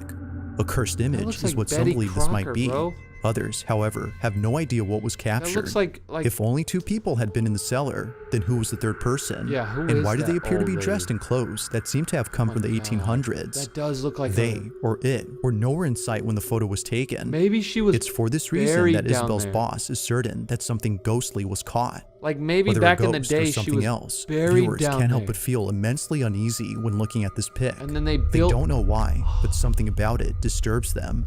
Yeah, that's While creepy. Isabel has yet to figure out what was captured, viewers are certain that this was paranormal. Dude. But as always, let me know your thoughts on this Bro, one. what if she was buried down there a long time ago, and then they built a wine cellar underground because that's what they do, but they didn't know that there was like a graveyard right next to it. Oh my god, dude. All right, number Thursday 4. night, somewhere in Florida, two friends decide to record themselves at a slumber party when something pretty creepy is captured. I'm trying to join. Both friends hadn't noticed anything peculiar in the video until one of their moms had seen the footage. This is my daughter and her friend. Please watch closely between them. No one else was up in my home. Heather, the mother in question, is baffled by this footage, Okay, given so that this it is took their place mom. inside her home, where other strange things have happened before. Occasionally, she would catch her dog looking at something that doesn't appear to be there. Once again, and there's other times, dogs she would looking see at her stuff. cat staring at a space that's completely empty. Now, although she thinks there might be an explanation for both common occurrences, she can't say the same for the following incident. All right, let's see this footage video. is unlike anything she's ever seen. It's late at night when this is captured. This is my daughter and her friend. Please watch closely between them. No one else was up in my home. Look between them right now. What is that? What is that? What is that, bro? What was meant to be a fun little video has turned into a scene out of a horror movie. Without realizing What it, is both that? friends have caught something moving in the background. It looks like a... It appears briefly for just a split Like a second spirit. before exiting from view. Oh, dude, he reversed the video. I thought the spirit started going back and forth. No, he just reversed it. Or something else. No one had noticed it until the video was sent to Isabel's mother. What? It was shortly thereafter that both girls became aware of this mysterious figure. Dude. While it isn't certain as to what was captured, they can't It help but looks like think a ghost is on a roller coaster. It's like going up. Like it's not going straight. It was like going up. It's like the ghost is like going to heaven or something. that something otherworldly was present Dude, during they that were night. at a slumber party. They were at a sleepover, bro. I would go home ASAP. All right, this next one apparently is really juicy. I read the comments before I clicked on this video, and they said number 3 is really scary. So Now, this next video was recorded by a security guard who was on duty during the night of October 30th of 2012. Okay. The quality of the video may not be the greatest, but it's Okay. what happens in it that definitely makes up for it. The guard who took this was disturbed, to say the least. Although where they work is well known for strange happenings, the parking structure of a Costa Rican mall is the last place they would think of as being haunted. But this isn't surprising, as many visitors of this mall garage? have caught footage of something strange in the parking lot. It's really the reason why most people don't like parking here at night. Even to this day, security guards are hesitant to patrol the parking lot at night, as stories and videos like this have left them pretty spooked. Parking The year is garage. 2012, and on this night, a security guard sees that one of the cameras inside the parking lot is sensing motion. The space is entirely empty, so there shouldn't be any movement going Now on. that is weird. Not sure what's happening. The guard calls someone to check the space. No way. But as they check, this happens. No way. Somebody actually went. All right, let's see. This blurry old video. He was recording on a mechanical pencil. Somebody's walking to go look. Oh my god. He said, look behind you, and he looks behind him. Dude. I think there was something. Did you see something? Correcto, correcto. I Aquí saw salió algo something raro. weird. Oh my god, you better come back here. Y véngate mejor.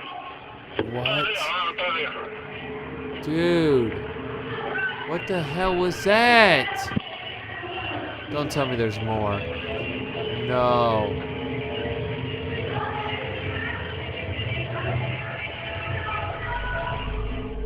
As seen on video, the parking structure is devoid of any visitors during this time. It becomes apparent Bro. as to what was being picked up by the camera. This A dark, guy's shadow-like walking figure and that appears out a of nowhere. ghost was behind In a stealthy him. manner, the He shadow didn't inches even closer know. and Look at closer this. to the unsuspecting guard It before goes suddenly away, vanishing and in then an he instant. turns around. Although taken in It went away right before he turned around. 2012, That is visitors creepy, continue to bro. report strange occurrences within this parking lot, and no doubt believe that the San Pedro Mall in Costa Rica is haunted. This is a San Pedro Mall in Costa Rica.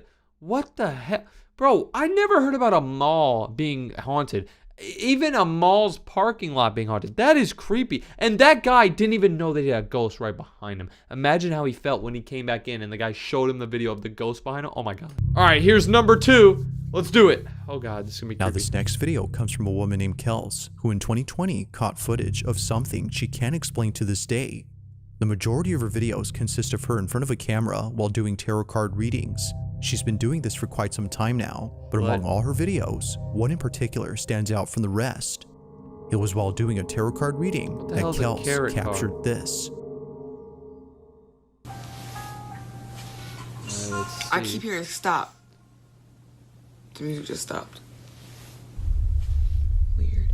Anyway, I keep hearing stop. And the fan just turned on. Okay, that's the message I'm getting. In order for you to go where you need to go, you need to stop where you are now and let spirit take over. With the Four of Wands card, I'm definitely seeing there's a union. There's somebody waiting for you on the other side in love. But you also have opportunities coming in. What's she talking about? Your spiritual journey. Your spiritual journey about to take a whole new level, a whole new turn. Okay, so she's talking about because you've been patient for so long. If you look at spiritual stuff. If you look at the Eight of Pentacles, To Kels, this occurrence doesn't faze her, considering that this has happened many times before. Okay. It was just then that she was able to get it on camera. Despite the music stopping on cue and the fan suddenly turning on only seconds later, Kels does not think this was merely a coincidence, but rather someone or something trying to communicate with her. Everything that went on during this moment, according to her, was a sign. But of course, like all videos, you be the judge. Dude, she was wasn't something supernatural at Bro, work here. she didn't even care. I thought she was gonna get like punched by the ghost. She didn't even care, bro. She's been living with them ghosts. She don't give a damn. All right, number one, the scariest video on the In internet this last right video, a woman named Rosanna is lying in bed when the most disturbing thing is caught on camera. Now, although she What was the hell terrified was to the that? point of being What is that? paralyzed What is that? Is that the face? by fear, she tries her best to Why is that creepy film as this hell? incident, and for good I'm about to reason. start crying. Getting this on camera would be the best evidence she's had so far in trying to prove that something isn't right with her apartment. Her place is not what it seems, and it's for this reason that her children can't live with her. Things at home have gotten so bad that she fears for their safety, including her cats. In one video, Rosanna's cat does this. Oh no. There's something wrong with your house, bro. If your cat is growling at nothing, there's something wrong with your house. I mentioned how my cats like look around and stuff. My cats just might have autism or something. They might just be dumb. But dude, your cat growling? No. Hey! Dude, the cat is fighting Rosanna's nothing. choice to keep her family away from this place is mainly due to this and many other occurrences. Dude, move out. But as of recent, something's happened that's What is that? What is that? That's so creepy. Convinced her to keep not just the family away, but also herself. It's late at night when this is captured. What is that?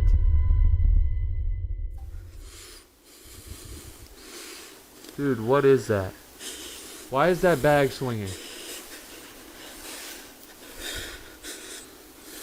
She's breathing so hard. No. Nope, that's a ghost. That's a ghost. And I don't know what that is. It might be a book or something, but it looks like a face. I don't know what that said. That's Spanish. Dude, that's a ghost.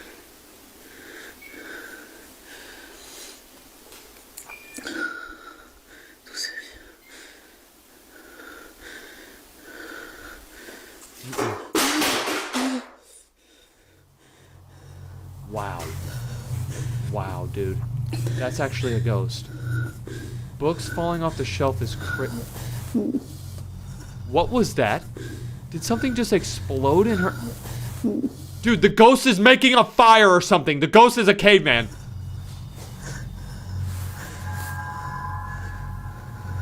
Is her cat cooking food?